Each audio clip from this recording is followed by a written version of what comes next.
इंतजार कराया, इसके लिए माफ़ी चाहता हूँ। लगभग सारे जानते हैं, बलराम किसान बड़वानी मध्य प्रदेश से।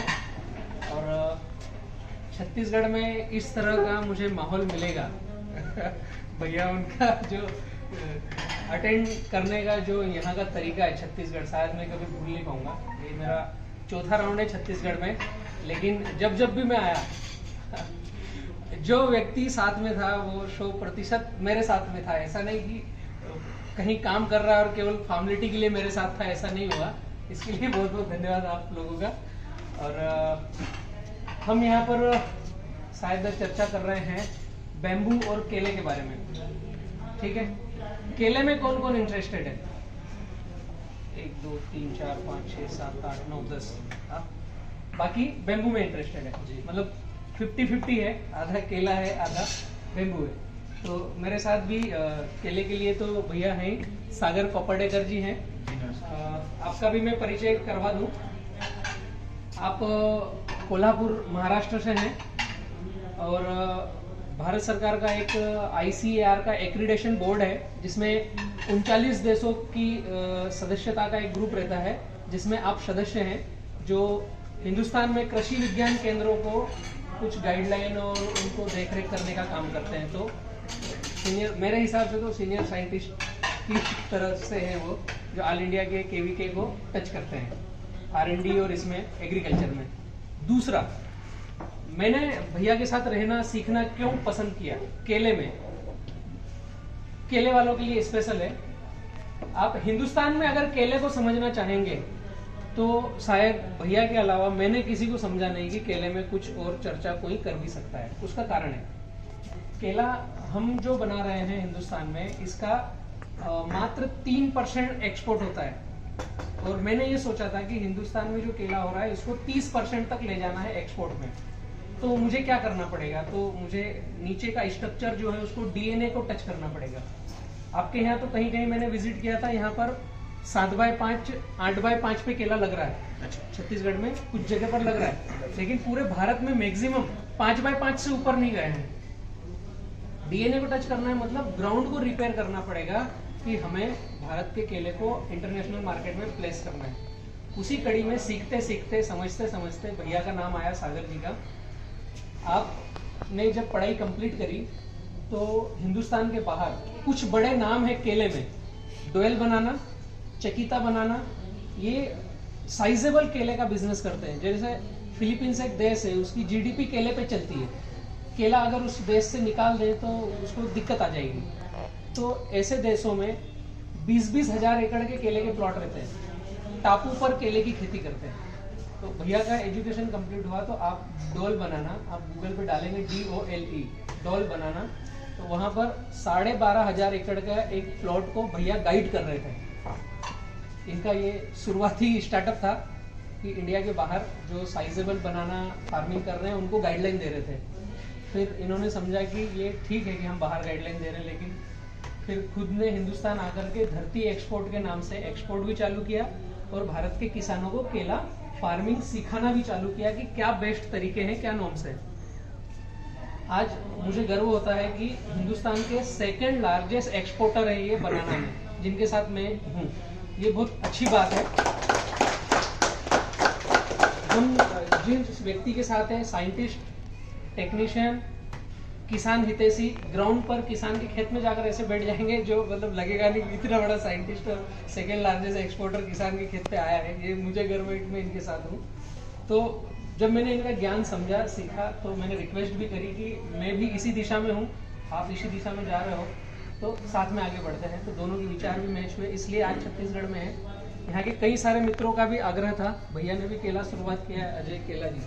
आप हैं अजय केला जी, नमस्कार। जिनकी सरनेम के पीछे ही केला है। भैया जब MP आए बड़वानी तो मैं अजय केला, तो मुझे ऐसा लगा यार ये केला याद दिलाने के लिए बोल रहे हैं कि मैंने केले की बात करी है तो मैं अजय केला। फिर बाद में सीरियसली मैंने पूछा केला क्यों लिखते हैं पीछे, तो भैया की सरनेम है केला। वो अच्छी बात है, मतलब इतना अच्छा सौभाग्य कहाँ है कि मैं केले पे काम कर रहा हूँ। एक सरनेम वाला आदमी मेरे साथ है रायपुर में। केले में भैया का ज्ञान अथा समंदर है। हम जस्ट एक इमरजेंसी कॉल पे अभी आ गए थे। रायपुर में केले का भैया का थोड़ा सा परिचय दिया है, वो आगे फिर चर्चा करेंगे। रायपुर में एक ऑक्सीजन पार्क की निर्मित हम करना चाहते हैं जो रिलेटेड है बेम्बू से। तो कुछ मित्रों की साइजेबल लैंड है यहाँ पर। ऑक्सीजन पार्क का मैं कॉन्सेप्ट बतला दूं।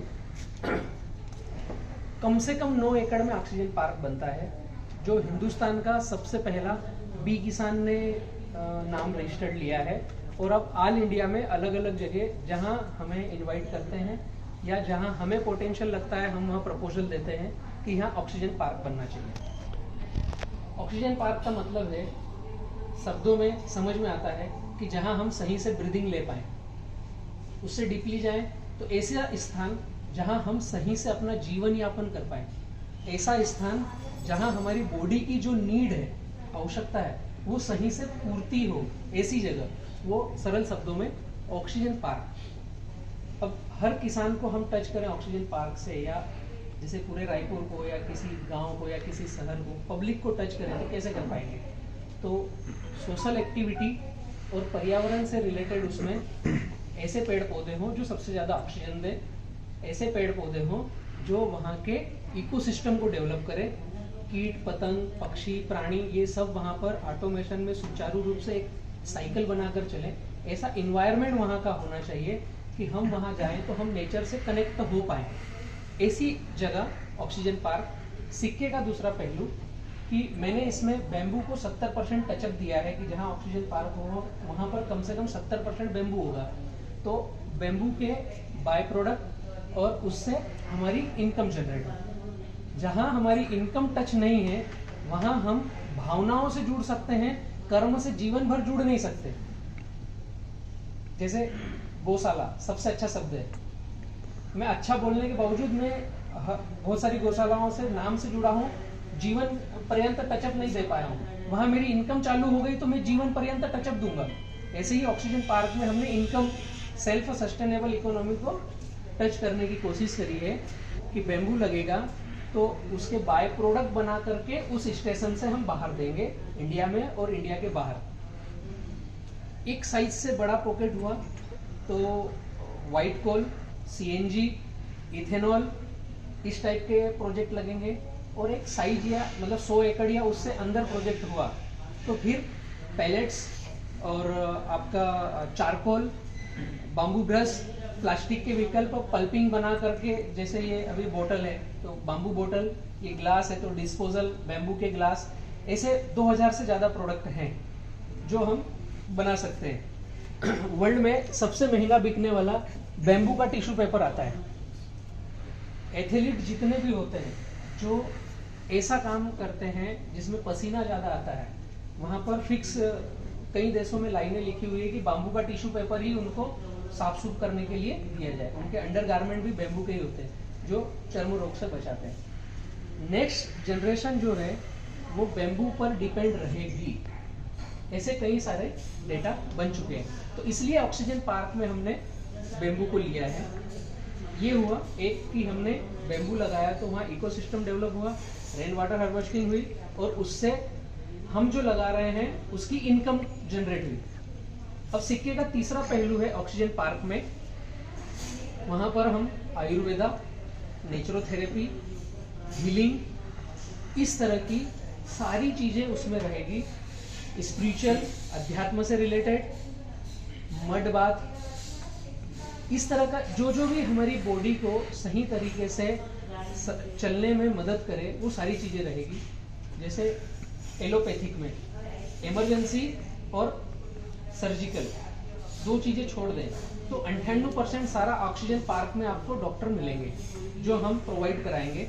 जो ऑक्सीजन पार्क रहेगा वहाँ पर हमारा एक चैनल है पूरा कि नेचुरोथेरेपी वाला भी डॉक्टर रहेगा, आयुर्वेदा वाला डॉक्टर रहेगा, हीलिंग वाले रहेंगे, फ्रूट थेरेपी रहेगी, जहाँ से उस जगह के और उसके आसपास वाले जो अगर टचअप लेते हैं तो उनके स्वास्थ्य को हम परमानेंटली रिपेयर करने की कोशिश करेंगे। ये भी ऑक्सीजन पार्क का एक पहलू है। चौथा पहलू रहेगा ऑक्सीजन पार्क का कि हम हिंदुस्तान को, जैसे भैया का भी यही मोटो है कि रेसिड्यू फ्री बनाना चाहते हैं। जैसे छत्तीसगढ़ रायपुर का या ये क्षेत्र का मैं बतलाऊं आपको तो आज यहाँ पर मैंने जहाँ तक समझा, आप शायद उसको रिलेट करोगे, टमाटर, बैंगन, मिर्च, ये सारी चीजें साइजेबल होती है, लेकिन सिक्के का एक पहलू है कि साइजेबल होती है। दुखद बात यह है कि बिना ग्राफ्टिंग हो नहीं सकती। रायपुर के अलावा दूसरे राज्यों में बिना ग्राफ्टेड भी वही टमाटर अच्छा उत्पादन देता है। आपके क्षेत्र में छत्तीसगढ़ में ग्राफ्टेड टमाटर लगेगा तो अच्छा उत्पादन देगा। मतलब यहाँ इतना फर्टिलिटी कर करके जमीनों की तासीर को खराब कर दिया है कि अब नीचे की रूट अलग चाहिए, जो गंदी जमीन में भी, मतलब खराब जमीन में जहाँ टॉक्सिसिटी बढ़ गई है वहां भी सरवाइव कर दे, और ऊपर हमें मिर्च अपना फल दे, टमाटर हमारा फल दे, बैंगन अपना फल दे। सिंगल बैंगन लगाया तो नीचे चल नहीं सकता, मतलब हमारी जमीनें खराब हो गई है। पूरी हिंदुस्तान में शुरुआत छत्तीसगढ़ से हुई है। तो ये रेसिड्यू फ्री कैसे हो, चौथा पहलू मैं बता रहा हूँ। तो ऑक्सीजन पार्क में किसानों के लिए निःशुल्क ट्रेनिंग अवेलेबल होगी कि हम रेसिड्यू फ्री फार्मिंग की तरफ किस तरह से जाएं। उसी पहलू में किसान जो रेसिड्यू फ्री पकाएंगे उनका बायबैक का मंडी भी लगेगा और उनका बायबैक भी करेंगे, और वहीं पर वैल्यू एडिशन भी होगा। अभी कुछ प्रोडक्ट में करेंगे, बाद में फिर सारे प्रोडक्ट में करेंगे। इसकी पहल राजकोट से हमने कर दी है। सजीवन फाउंडेशन गुजरात के हमारे साथ में है, जॉइंट वेंचर में किसान पाठशाला, बी किसान, सजीवन फाउंडेशन। आप लोगों ने कुछ वीडियो में नीतू बहन और चिराग भाई को देखा होगा। चिराग भाई राजकोट से और मोरबी से वो ग्रुप है। वहाँ की गवर्नमेंट ने भी हमको साथ में लिया है।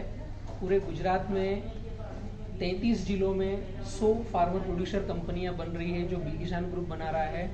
और गुजरात का पहला राजकोट में ऑर्गेनिक मंडी लगाने का आदेश जारी हो गया है, और वो हमारे ऑक्सीजन पार्क एक मिनी राजकोट में बना रहे हैं, उसमें ही लगने वाली है। तो वही रिप्लिका पूरे हिंदुस्तान में होगी कि ऑर्गेनिक कोई किसान पका रहा है, रेसिड्यू फ्री कोई किसान पका रहा है, तो उसको किधर सोचना नहीं पड़ेगा मैं जाकर बेचूं कहाँ, तो ऑक्सीजन पार्क में आकर बेच पाएगा। मैं इसकी पूरी थीम आपको बतलाना चाह रहा हूँ ताकि समझ में आए। इस तरह की कई एक्टिविटीज होगी। जैसे हम गुजरात में 2-3 पहाड़ियाँ हैं जो 1-1 हज़ार एकड़ की है, वहाँ पर हम ऑक्सीजन पार्क बना रहे हैं। तो वहाँ पर ट्रेकिंग की व्यवस्था भी होगी, आपको पहाड़ों से कनेक्शन भी मिलेगा, ट्रेकिंग वाली व्यवस्था होगी। वहाँ पर ओपन थिएटर भी रहेंगे। जैसे अभी टॉकीज वाला कॉन्सेप्ट खत्म हो गया, आप कोविड के कारण सैनिटाइज होकर के अपन यहाँ बैठे हैं, लेकिन एक टॉकीज में भीड़ करके नहीं बैठ सकते ना, पास में सट के।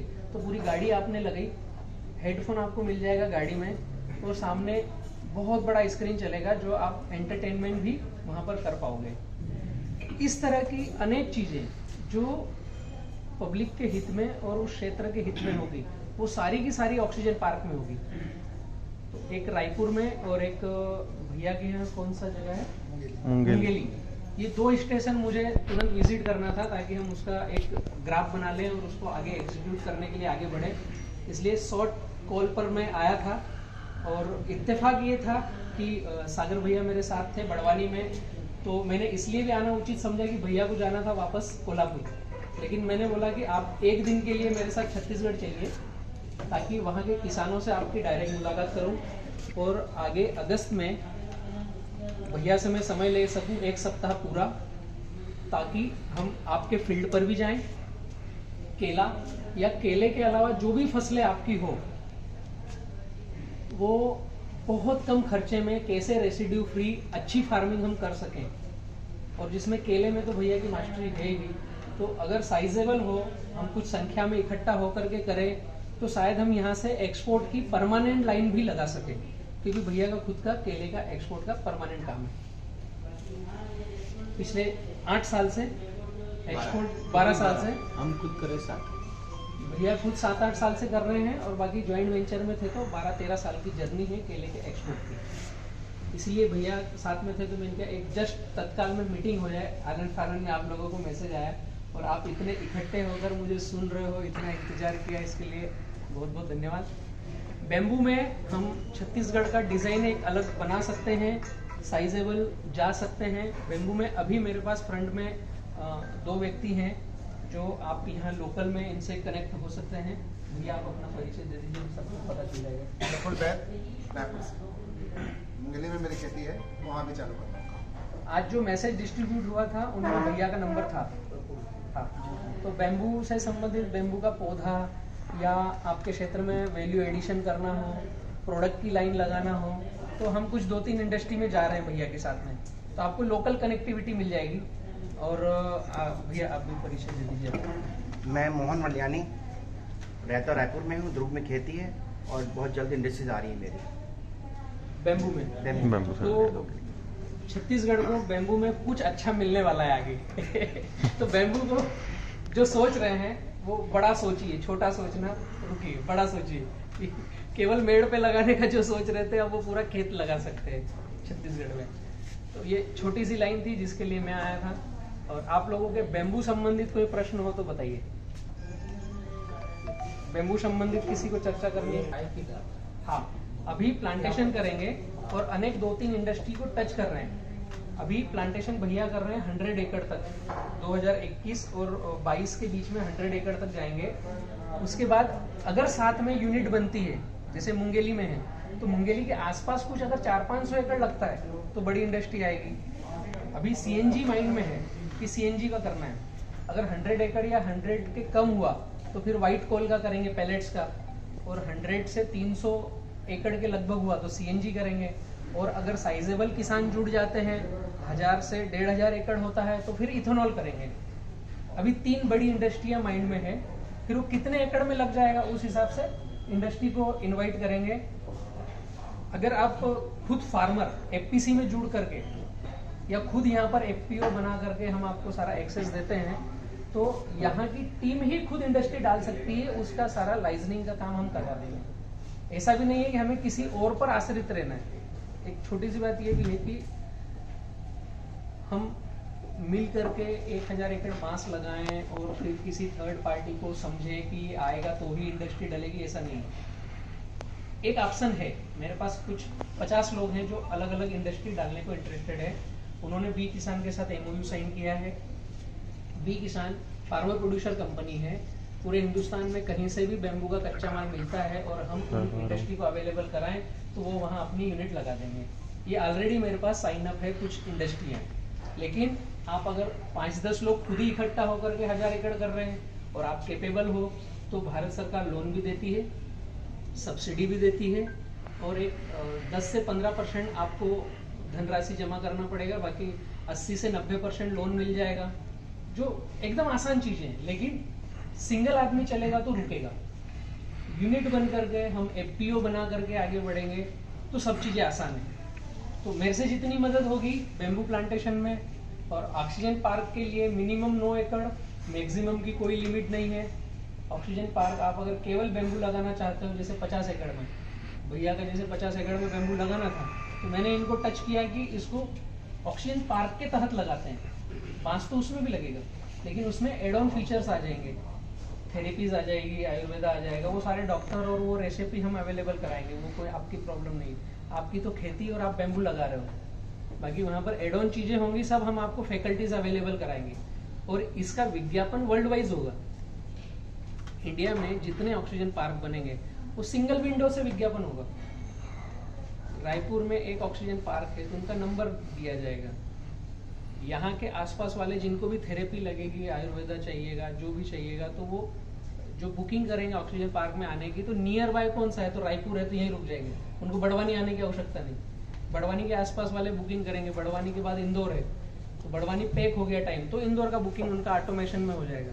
तो ये एक पूरी श्रृंखला बन रही है। कुछ शब्दों में बताना मतलब आपके ऊपर थोड़ा बाउंसर भी जाएगा जी। हम लोग जैसे 4 दिन पहले आए थे आपके पास बड़वानी। यस, हाँ हाँ जैसे हम लोग ने बात किया कि विवाद के बारे में, हाँ जैसे 500 एकड़ जमीन है हाँ और दूसरे किसान को हम लोग मोटिवेट करके हाँ और 500 करवा सकते हैं जी। तो फिर हम लोग लगा तो दिए, उसके हाँ। बाद कोई प्रॉब्लम तो नहीं होगी कि सेलिंग का? नहीं, उसके लिए आप लगाने के पहले चाहें तो कई सारे इंडस्ट्रियल हैं जो आपके साथ पहले एमओयू साइन कर लेंगे, बाद में पौधा लगाओ, ये भी संभव है। एक चीज। दूसरा, 500 एकड़ आप खुद ही लगा रहे हो और आपके आसपास के किसान आपको जब 500 एकड़ लगाते देखेंगे तो चर्चा भी करेंगे और आपके साथ जुड़ना भी चाहेंगे। तो दूसरी बात ये है कि जो गवर्नमेंट की स्कीम्स है, लोन की, छूट की, सब्सिडी की, वो भी हम आपको लाइजनिंग के कागज दे करके उसमें भी आगे बढ़ा सकते हैं। डिसीजन आपको लेना है कि क्या आपको बायबैक एग्रीमेंट करना है या अभी स्वतंत्र लगाना है। दोनों चीजें हैं, ऑप्शन में है, हम उस तरफ जा सकते हैं। इन फ्यूचर भी तो एग्रीमेंट हो सकता है 1-2 साल बाद। लगाने के बाद भी हो सकता है। आज की सबसे बड़ी मुश्किल बात यह है कि इंडस्ट्री चाहती है आना, कच्चा माल है कहाँ। आपको यहाँ से थोड़ी सी दूर है नागपुर में हमारे फ्रेंड है जो पीएचडी कर रहे हैं और वो साइंटिस्ट है, मैडम है। उन्होंने मैत्री के नाम से एक अगरबत्ती काड़ी बनाने की यूनिट डाली है, अगरबत्ती स्टिक। तो वो मैत्री के नाम से है और कुछ समय हुआ है उनको अभी 4 से 5 महीने हुए हैं और 6 महीने ऑन के आर्डर है उनके पास स्टिक बनाने के। हाँ, अगरबत्ती की स्टिक बनाने के। अब उनकी विडंबना समझो, आज उनके पास नागपुर में, रायपुर में, नागपुर के आसपास टुल्डा बांस नहीं है, उनको लेना पड़ता है आसाम से। बांस की कीमत है 6 रुपए किलो वहां पर और ट्रांसपोर्ट लगता है 7 रुपए किलो। उनके पास पहुंचने तक 13 रुपए किलो टुल्डा पहुंच रहा है। उसके बाद वो अगरबत्ती की काड़ी बना करके 6 महीने पहले की बुकिंग आना चालू हो गई अभी उनके पास। आज की पोजीशन आप नागपुर जाकर देख सकते हो। अच्छा, मैं भैया को दूंगा डिटेल आपको। अगरबत्ती स्टिक के लिए टुंडा ही क्यों? टुल्डा सॉफ्ट है, नरम है, उसका नोट इंटरनोट जो आता है बीच में पेरी आती है, उसका डिस्टेंस ज्यादा है तो उसमें काट छाट कम निकलेगी। जैसे हमने आपके यहाँ देखा बड़वानी में, हाँ, वो लगभग 18 इंच के आसपास कुछ ऐसा था। लेंथ ज्यादा है टुल्डा की, नोट इंटरनोट की। और अगरबत्ती की स्टिक आती है मोटा मोटी लगभग 9 इंच की आती है, तो डबल दो बन सकती है। अच्छा। मेन चीज लंबाई भी नहीं है, लंबाई तो एक कारण है, इसमें वेस्टेज कम निकलेगा। दूसरा कारण है वो छिलने में और Soft. कांडी बनाने में स्मूथ है, सॉफ्ट है। और जब उसकी पूरी काड़ी बनती है तो उसको पूरा साइन होता है, फिनिशिंग, वो बार बार रोल करके वो साइन फिनिश होता है, ताकि जब अगरबत्ती बनने के लिए वो मशीन में से निकले, एक एक काड़ी सिंगल निकलेगी रोबोटिक मशीन में से शट शट शट करके, तो उसके अंदर पेस्ट लेपित होता है। तो थोड़ा सा भी एरर है, सॉफ्ट या राउंड पॉलिश नहीं है, फाइबर उसमें जो रेशे निकलने वाली संख्या है टुल्डा में कम है, तो वो साइन होना चाहिए। तो उस एक होल में से सिंगल काड़ी आराम से निकलती। एरर बना तो काड़ी वहां पर अटक जाएगी, टूट जाएगी। तो बाल कुआं से नहीं बन सकता है? बाल कुआं से बन सकता है, उसकी मशीनरी अभी हिंदुस्तान में एडवांस मशीनरी आई नहीं है। बाल कुआं कड़क है, वो छील नहीं पाएंगे। नागपुर में भी मशीनरी बना रहे हैं। टुल्डा की मशीनरी आसान है, नरम है, कटना छिलना उसका राउंड बनाना आसान है, इसलिए टुल्डा चाहिए।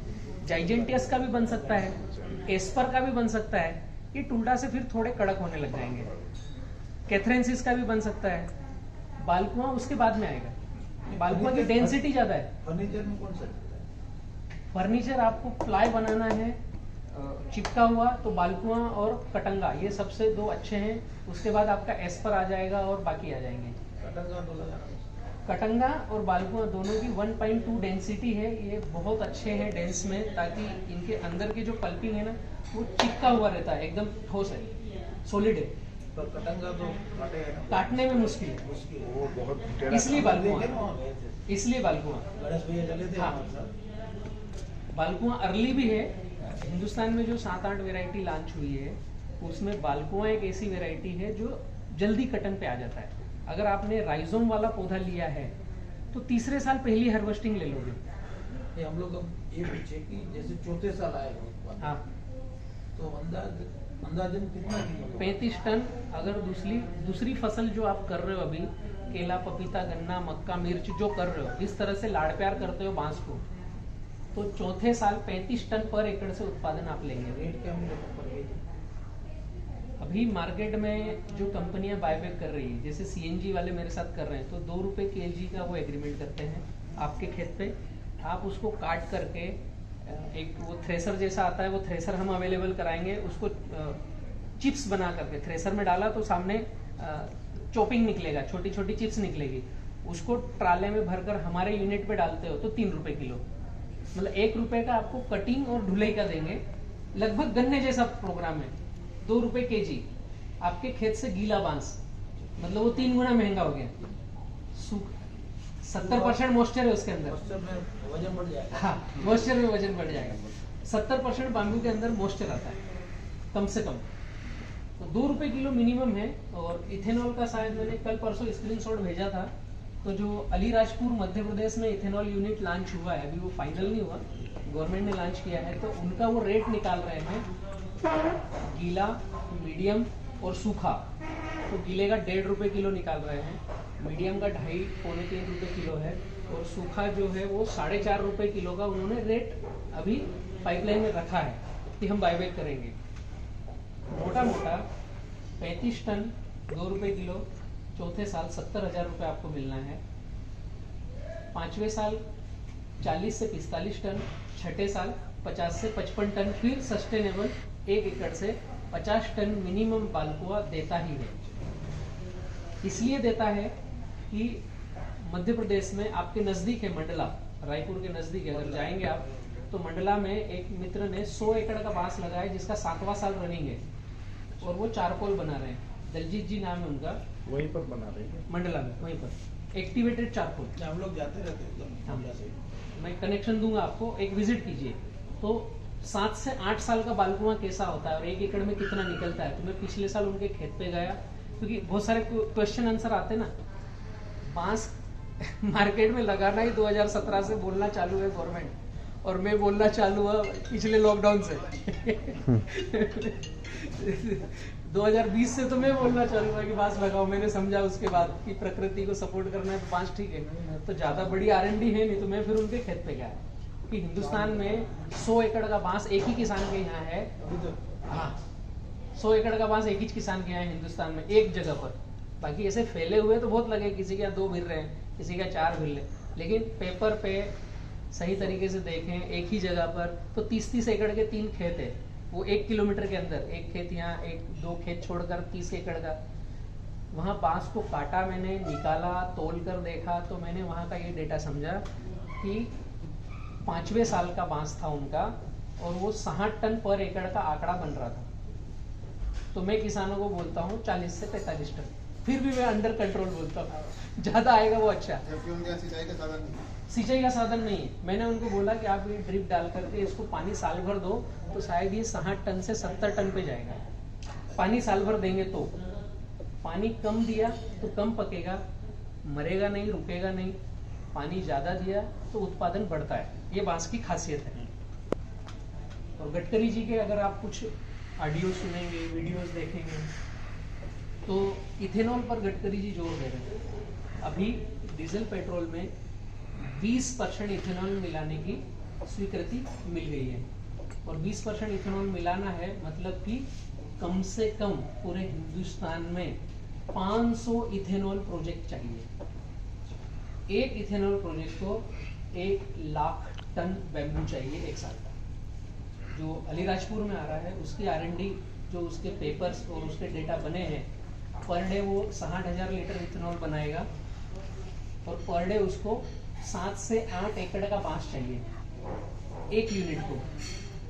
तो आप इससे अनुमान लगाएंगे कि पूरे हिंदुस्तान में बांस की कितनी आवश्यकता है। कितना लागत है उसमें इथेनॉल फैक्ट्री? 120 से 150 CR का, और वो पब्लिक प्राइवेट पार्टनरशिप में ही संभव है। तो आप जहाँ पर हैं भुज कच्छ में, गुजरात में, वहाँ पर आप अगर 50 एकड़ जमीन अरेंज करते हैं और नीचे लाइजनिंग का और सीड कैपिटल का काम करते हैं, तो भारत पेट्रोलियम, HP और ये आपके साथ आएंगे जॉइंट वेंचर में, और गवर्नमेंट और किसान। तो आप जो वर्किंग पार्टनर रहेंगे, गवर्नमेंट जो लोन दिलाएगी और सब्सिडी दिलाने में मदद करेगी, और बायबैक का एग्रीमेंट करवाएंगे जो भारत पेट्रोलियम या HP जो होंगे उनसे, और किसानों को आप FPO के जरिए इकट्ठे करके बैम्बू प्लांटेशन कराएंगे, जो आप ऑलरेडी 500 एकड़ खुद ही कर रहे हो। तो पब्लिक प्राइवेट पार्टनरशिप के तहत आपके वहाँ एक यूनिट आ सकता है। आपको आवेदन देना है, वहाँ के जो भी मंत्रीगण हो उनको अप्लाई करना है कि हम इतने एकड़ में लगा रहे हैं, और मेरी ज़रूरत हो तो मुझे बुला लेना। गांधीनगर भी और दिल्ली भी, जहाँ आपको पेपर भेजना हो, ऐसा लग रहा है बलराम की आवश्यकता है तो बलराम भी आ जाएगा। तो पूरे भारत में अभी विज्ञप्ति ओपन है। हम चाहे वहाँ के यूनिट इकट्ठे होकर के गवर्नमेंट को बोल सकते हैं कि हमारे क्षेत्र में ये प्रोजेक्ट लाओ। प्रोजेक्ट डल जाएंगे, उसके बाद हम किसान बोलेंगे कि हमको बताया नहीं, तो वो गड़बड़ी है। मैं बता रहा हूँ आप सुनकर आगे बढ़ो। बेम्बू में और किसी के क्वेश्चन है? ये ऑक्सीजन पार्क 9 एकड़ अगर है तो व्यक्तिगत भी लगाया जा सकता है क्या? यस, ऑक्सीजन पार्क आप व्यक्तिगत ही लगाओगे। 9 एकड़ है या 50 एकड़ है या 200 एकड़ है, लेकिन जो आपके हाँ, डिपार्टमेंट है ना, लेकिन कम से कम 9 एकड़ में थोड़ा साइज ऐसा बनेगा कि वहाँ पर 1-2 कुटियाँ बन जाएगी जहाँ पर डॉक्टर आकर के इलाज करेंगे। एक यूनिट वहाँ पर ऐसा बन जाएगा जो रिसेप्शन रहेगा, जहाँ पर किसान आकर के अपनी ट्रेनिंग लेंगे और अपना रेसिड्यू फ्री प्रोडक्ट देंगे वहाँ पर, और वो एक थोड़ा मंडी जैसा रनअप होगा। क्योंकि 9 एकड़ में से 2 एकड़ के लगभग आपकी एडमिनिस्ट्रेशन की जगह चाहिए, तो फिर बांस कम होगा। हम 9 एकड़ से अंदर आएंगे तो फिर बांस बहुत ही कम हो जाएगा, जो फिर वो काम की बात नहीं रहेगी। इसलिए छोटा से छोटा ऑक्सीजन पार्क 9 एकड़ आप ही का रहेगा, आप ही उसमें बांस लगाएंगे, हम केवल कंसल्ट करेंगे, गाइडलाइन देंगे और वैल्यू एडिशन करेंगे। 9 एकड़ हो या 100 एकड़ हो, सब कुछ आपका ही रहेगा। उससे पैसा आएगा वो भी आपका रहेगा। हम जस्ट आपके साथ वर्किंग पार्टनर रहेंगे और आप हमसे फ्रेंचाइजीज ऑन पेपर पे साइन अप लोगे कि ऑक्सीजन पार्क और ये फार्मर जॉइंट वेंचर में यहाँ पर ऑक्सीजन पार्क बना रहे हैं। इस तरह से कॉन्सेप्ट रन होगा जी। और बेम्बू में किसी के क्वेश्चन है? बेम्बू लगाना तो वैरायटी कौन सी लगाना है? हाँ यहाँ के हिसाब से जिसके लिए मार्केट है, अलग अलग इंडस्ट्रियल डिमांड भी तो अलग अलग होगी। हाँ, ये बात बराबर है। मैक्सिमम पूरे भारत की अगर मैं बात करूँ और उसके साथ आपके छत्तीसगढ़ रायपुर को भी कनेक्ट करूँ, तो बेम्बू में वैरायटी है पूरे वर्ल्ड में 1500, हिंदुस्तान में 120 के आगे पीछे वैरायटी है। और जो कमर्शियल यूज में आ जाएगी वो करीब हमने चयन करी है 9 से 10 वैरायटी। जो आप लोग कुछ आए होंगे तो हमारे यहाँ 19 वैरायटी वाला पार्क भी देखा होगा, जो ऐसा लगा कि ये वैरायटी ज़्यादा कमर्शियल है। उसमें से सिलेक्टेड तो मुझे लगता है 2 से 3 ही वैरायटी है। जैसे हस्तकला में जाना हो, छोटे छोटे कुछ बनाना हो हाथ से, अगरबत्ती उद्योग में जाना हो, पतंग आपके गुजरात में बहुत चलता है। अहमदाबाद और बड़ौदा के कुछ ऐसे पतंग व्यापारी हैं जो बोलते हैं भैया 2 ट्रक माल हमें रोज का चाहिए, लेकिन वो लगेगा केवल टुल्डा। अगरबत्ती में गए, हस्तकला में गए, पतंग बनाने में गए, तो केवल टुल्डा वैरायटी सबसे अच्छा रिजल्ट देगी। तो एक तो मैं मानता हूँ कि कमर्शियल में टुल्डा वैरायटी है और हम प्लांटेशन करेंगे तो 7वें साल उसका उत्पादन आएगा अच्छे से। टुल्डा थोड़ा ये लेट है। दूसरा कमर्शियल वैरायटी की बात करें, अब इनको छोड़ करके, हस्तकला को छोड़ करके हम टेके लगाने के लिए बल्ली चाहते हैं, कंस्ट्रक्शन में हम कोयले का विकल्प चाहते हैं, हम प्लास्टिक का विकल्प चाहते हैं, हम कपड़ों का विकल्प चाहते हैं, हम ईंधन का विकल्प चाहते हैं जैसे वाइट कोल, हम पेट्रोल का विकल्प चाहते हैं, हम डीजल का विकल्प चाहते हैं। तो इन सब विकल्प में एक वैरायटी आती है बालकुआं, दूसरी आती है कटंगा। तो कटंगा भी बालकुआं के बाद आता है, वो भी अच्छा है, लेकिन उसका हार्वेस्टिंग टफ है, कांटे आएंगे। और दूसरा वो भी लेट है थोड़ा सा, जैसे आज ही कटंगा और बालकुआं लगाया तो कटंगा 6ठे साल आएगा और बालकुआं 3रे साल से आ जाएगा, राइजोम वाला लिया। तो फिर ग्रेडिंग करें तो निकल के आती है 2 वैरायटी, हस्तकला और अगरबत्ती मतलब टुल्डा, और मल्टीपर्पज मतलब बालकुआं। 3रे नंबर पे आ गया कटंगा। आप देखो आपके यहाँ आप कौन सी इंडस्ट्री में जा सकते हैं, या फिर सिंगल रायपुर के लकड़ी मार्केट में बल्लियां निकाल के बेचोगे तो बल्लियां तो दोनों की बिक जाएगी, कोई प्रॉब्लम नहीं है। तो मोटा मोटा 2 ही वैरायटी निकल के आती है, या तो टुल्डा या बालकुआ। बाकी वैरायटी है वो लेट है। एस्पर बहुत अच्छा है, जाइजेंटियस बहुत अच्छा है। एक आपने बाम्बू वालों ने सुना होगा मोजो बाम्बू, जो हिंदुस्तान में पैदाइश नहीं हो रहा है। महाबम्बू देख के आए थे। मोजो आपने देखा होगा हमारे महाबम्बू चाइना में। हाँ, मोजो करके बाम्बू आता है, वो हम 30,000 बीज लाए। अभी रेवा में मात्र 300 बीज जर्मिनेशन है। हिंदुस्तान का क्लाइमेट सूट नहीं होता है, लेकिन बहुत सुंदर बांस है। अब वो है भी सुंदर, जर्मिनेशन ही नहीं होता है, मैं उसकी कीमत 500 रुपये दूंगा आपको एक पौधे की। तो टफ चीज़ है, वो एडॉप्ट करने जैसी चीज़ नहीं है। और लगाया तो 8वें 9वें साल आएगा, तो किसान रुकने को भी नहीं है, और मैं भी नहीं चाहूँगा कि आप रुको। तो बालकुआं और टुल्डा 2 ही वेराइटी, 2 में से एक किसी को पकड़ो, ज़्यादा भटकना गलत है। बालकुआं में छत्तीसगढ़ में धीमा भी बोल रहे हैं। हाँ, क्षेत्रीय नाम बीमा बीमा बागों में- में बीमा भी में- होता है। Yes. हाँ, तो भाई साहब यहाँ हुआ तो फिर हम लोग देखें। भीमा हाँ। बाग को एक एक ही है। भीमाबाद क्षेत्रीय नाम है और बॉटनिकल नेम है बाम्बूसा बालकुआ, दोनों एक ही है। बलराम भैया पार्टिकल बोर्ड की फैक्ट्री में कितनी लागत लगती होगी? पार्टिकल बोर्ड अलग अलग आएगा, आप कौन से साइज का चाहते हैं। जैसे मोरबी में काफी सारे हैं, 7 पार्टिकल बोर्ड है। चिराग भैया का है। हाँ। ना बालकनी तक नहीं जाएगा। पार्टिकल बोर्ड लगभग 12 से 15 एकड़ का चाहिए जगह उसको, क्योंकि एक पूरा उसका चेन बनता है। इधर क्रशिंग किया, फिर उसको सुखाया, गर्म किया, उसको फिर पेस्टिंग किया, फिर कंप्रेस किया, फिर उसको सुखाया, फिर उसके ऊपर साइन लगाया, फिर उसको सुखाया, फिर स्टोर किया। तो 15 एकड़ के लगभग तो लैंड लगेगी और कम से कम 35 से 40 CR लगेंगे, जिसमें आपको 150 से 200 टन पर डे की क्रशिंग का बनेगा ये। अब इससे छोटा बनाते हैं कि 100 टन क्रशिंग का बना है, तो फिर आपका बिजली बिल और मेन पावर तो उतना ही लगेगा। हाँ, तो वो वाइबिलिटी फिर लेट निकलेगी उसकी। हम जैसे 20 CR का बनाते हैं, इंडस्ट्री छोटी करते हैं, तो जो मशीनरीज की चाल है वो हार्स पावर और वो सब उतना ही लगेगा। ये आर्टिसन एग्रो का करके आ रहा है, चालू है कि नहीं, उनका पार्टिकल बोर्ड चालू नहीं हुआ है। उन्होंने काफी सारा विज्ञापन बोला है पार्टिकल बोर्ड से। पार्टिकल बोर्ड का वो बता रहे हैं कि जमीन लेकर रेडी है। वो अभी एक उन्होंने देवास में छोटी इंडस्ट्री चालू कर दी है आर्टिसन ने, जो मैंने देखा था। वो कटंगा की चॉपिंग करते हैं, तो उसका अंदर का सिलिकॉन और बाहर की जो साइन है उसको निकाल करके वो बड़ी पट्टियों को चिपका करके दे रहे हैं। तो वो बारीक वाला पार्टिकल बोर्ड नहीं है वो तो हिंदुस्तान में अभी कोई कर नहीं पा रहा है। ब्लॉक बोर्ड बना रहे हैं वो अभी। तो कुछ उन्होंने दरवाजे, खिड़की चोपर से और बना रहे हैं क्या? हाँ, चोपर से चिपका के बना रहे हैं, चिपका के बना रहे हैं, बोर्ड बना रहे हैं वो। लकड़ी का विकल्प वो भी है, वो भी सुंदर बात है। नहीं, आपने लकड़ी दिखाया था हम लोग को। हाँ। जैसे असम में प्राइवेट वो चिपका करके ही बना हुआ है। यस, सब मार्केट में यहाँ कहीं नहीं दिख रही। आसाम में केवल 2 ही इंडस्ट्री है। एक SS करके हैं, आप गूगल पे देखोगे, ESS करके। तो वो वहाँ पर एक इंडस्ट्री चल रही है, लेकिन उसको बना करके शाइन करके बेचना और उसका ट्रांसपोर्ट आसाम से इधर करना, ये बहुत लंबी प्रोसेस है और महंगा बहुत हो जाता है। और हिंदुस्तान में चाइना क्यों रन होता है? क्योंकि पैसा कम है ना हमारे पास, तो हर जगह उसका साइजेबल एडॉप्शन नहीं है।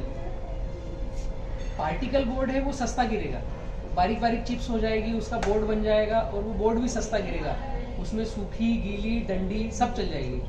और प्लेट बोर्ड है, उसमें डंडियां नहीं चलेगी, उसमें तो पूरा बांस का साइज बना हुआ होना चाहिए, जिसको कट करके उनकी पट्टियां निकालें और पट्टियां चिपका करके फिर लकड़ी बना करके दें। तो उम्र शुदा पौधा चाहिएगा, इसमें कोई सा भी कट जाएगा।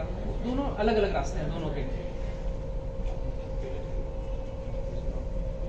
बेम्बू में और किसी को कुछ पूछना है? छत्तीसगढ़ में मैं आता रहूंगा बेम्बू के लिए, क्योंकि साइजेबल काम अभी आगे बढ़ाएंगे। ठीक है, राम राम। अभी मैं भैया से थोड़ा रिक्वेस्ट चाहूँगा कि धरती के बारे में और पोलन के बारे में हमें गाइड करो छत्तीसगढ़ में, और आपका समय किस तरह से यहाँ पर दे सकते हैं। केवल केले के लिए नहीं, यहाँ पर शिमला, बैंगन, वेजिटेबल में मिर्च काफ़ी साइजेबल होता है ना यहाँ पर, वेजिटेबल भी, और केला करने वाले भी बहुत हैं। और मेरे लिए अच्छी बात है कि इन्होंने रेवा को भी एक्सेप्ट किया है। कई सारे किसानों के पास अपने रेवा का प्लांट भी आ रहा है। इस साल शायद 2.5-3 लाख प्लांट आए हैं यहाँ पर क्षेत्र में, तो सारे फार्मर तो नहीं आ पाए हैं। तो आप आइए सागर भैया। आ जाइए आप। हाँ, पानी मिलाएंगे। लीजिए आप।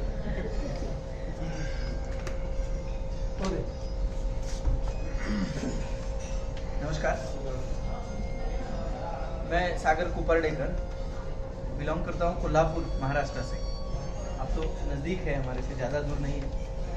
इससे तो अभी कम्युनिकेशन वाइज दुनिया काफ़ी छोटी हो गई है, और लॉकडाउन के बाद तो और भी छोटी हो गई, क्योंकि एक ही घर में 4 लोग मोबाइल के अंदर ही बैठते हैं, बात ही नहीं करते, इतनी छोटी होती है। एग्रीकल्चर में हमने प्रयास किया है काफी, देश और देश के बाहर भी कुछ पहल की है। जैसे आज हम काम कर रहे हैं, एप्पल के ऊपर भी काम कर रहे हैं। तो वॉशिंगटन एप्पल एक काफी बड़ा नाम था, उसके पीछे भी काफी सारी स्टोरियां थी, ब्रांडिंग थी, दिखावा था, वैक्सीन का दिखावा था, सारे कुछ थे।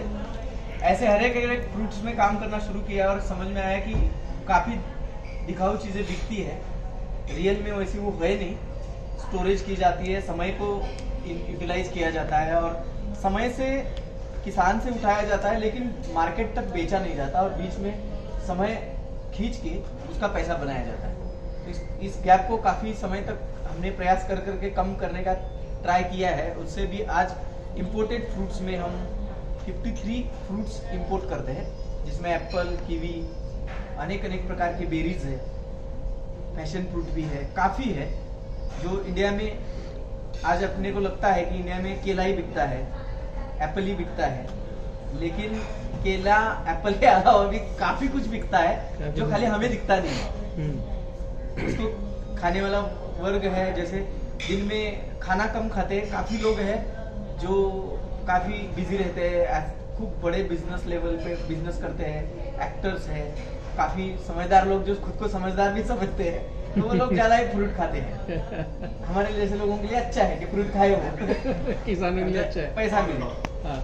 लेकिन एक दुनिया में सबसे बड़ा फ्रूट है जो सारे लोग खाते हैं, और दुनिया में कहीं भी घूमो, हम मजे से घूमे, कहीं भी घूमे, तो वो कॉमन फ्रूट दिखता है, कहीं भी नहीं ऐसा नहीं है, और वो बनाना है। सबसे सस्ता है, कोई भी फ्रूट इसके नीचे है, वैसे तो चीकू है, उससे भी सस्ता है मानते हैं, लेकिन उसकी कीपिंग क्वालिटी इतनी कम है कि वो ट्रांसपोर्ट या ट्रैवल नहीं कर पाते, इतना छोटा कीपिंग क्वालिटी का है। लेकिन केला एक ऐसा है जो काफी दूर तक जा भी रहा है, अपने परफॉर्म कर भी रहा है। तो अगर दुनिया को गोल देखा जाए, तो दुनिया की अगर प्रोडक्टिविटी देखी जाए कि पूरी दुनिया केला पका रही है, तो कितना पका रही है? जितना पका रही है, अंदाजा लगा दो कि भारत जो है उसमें से 39% भारत ही पका रहा है।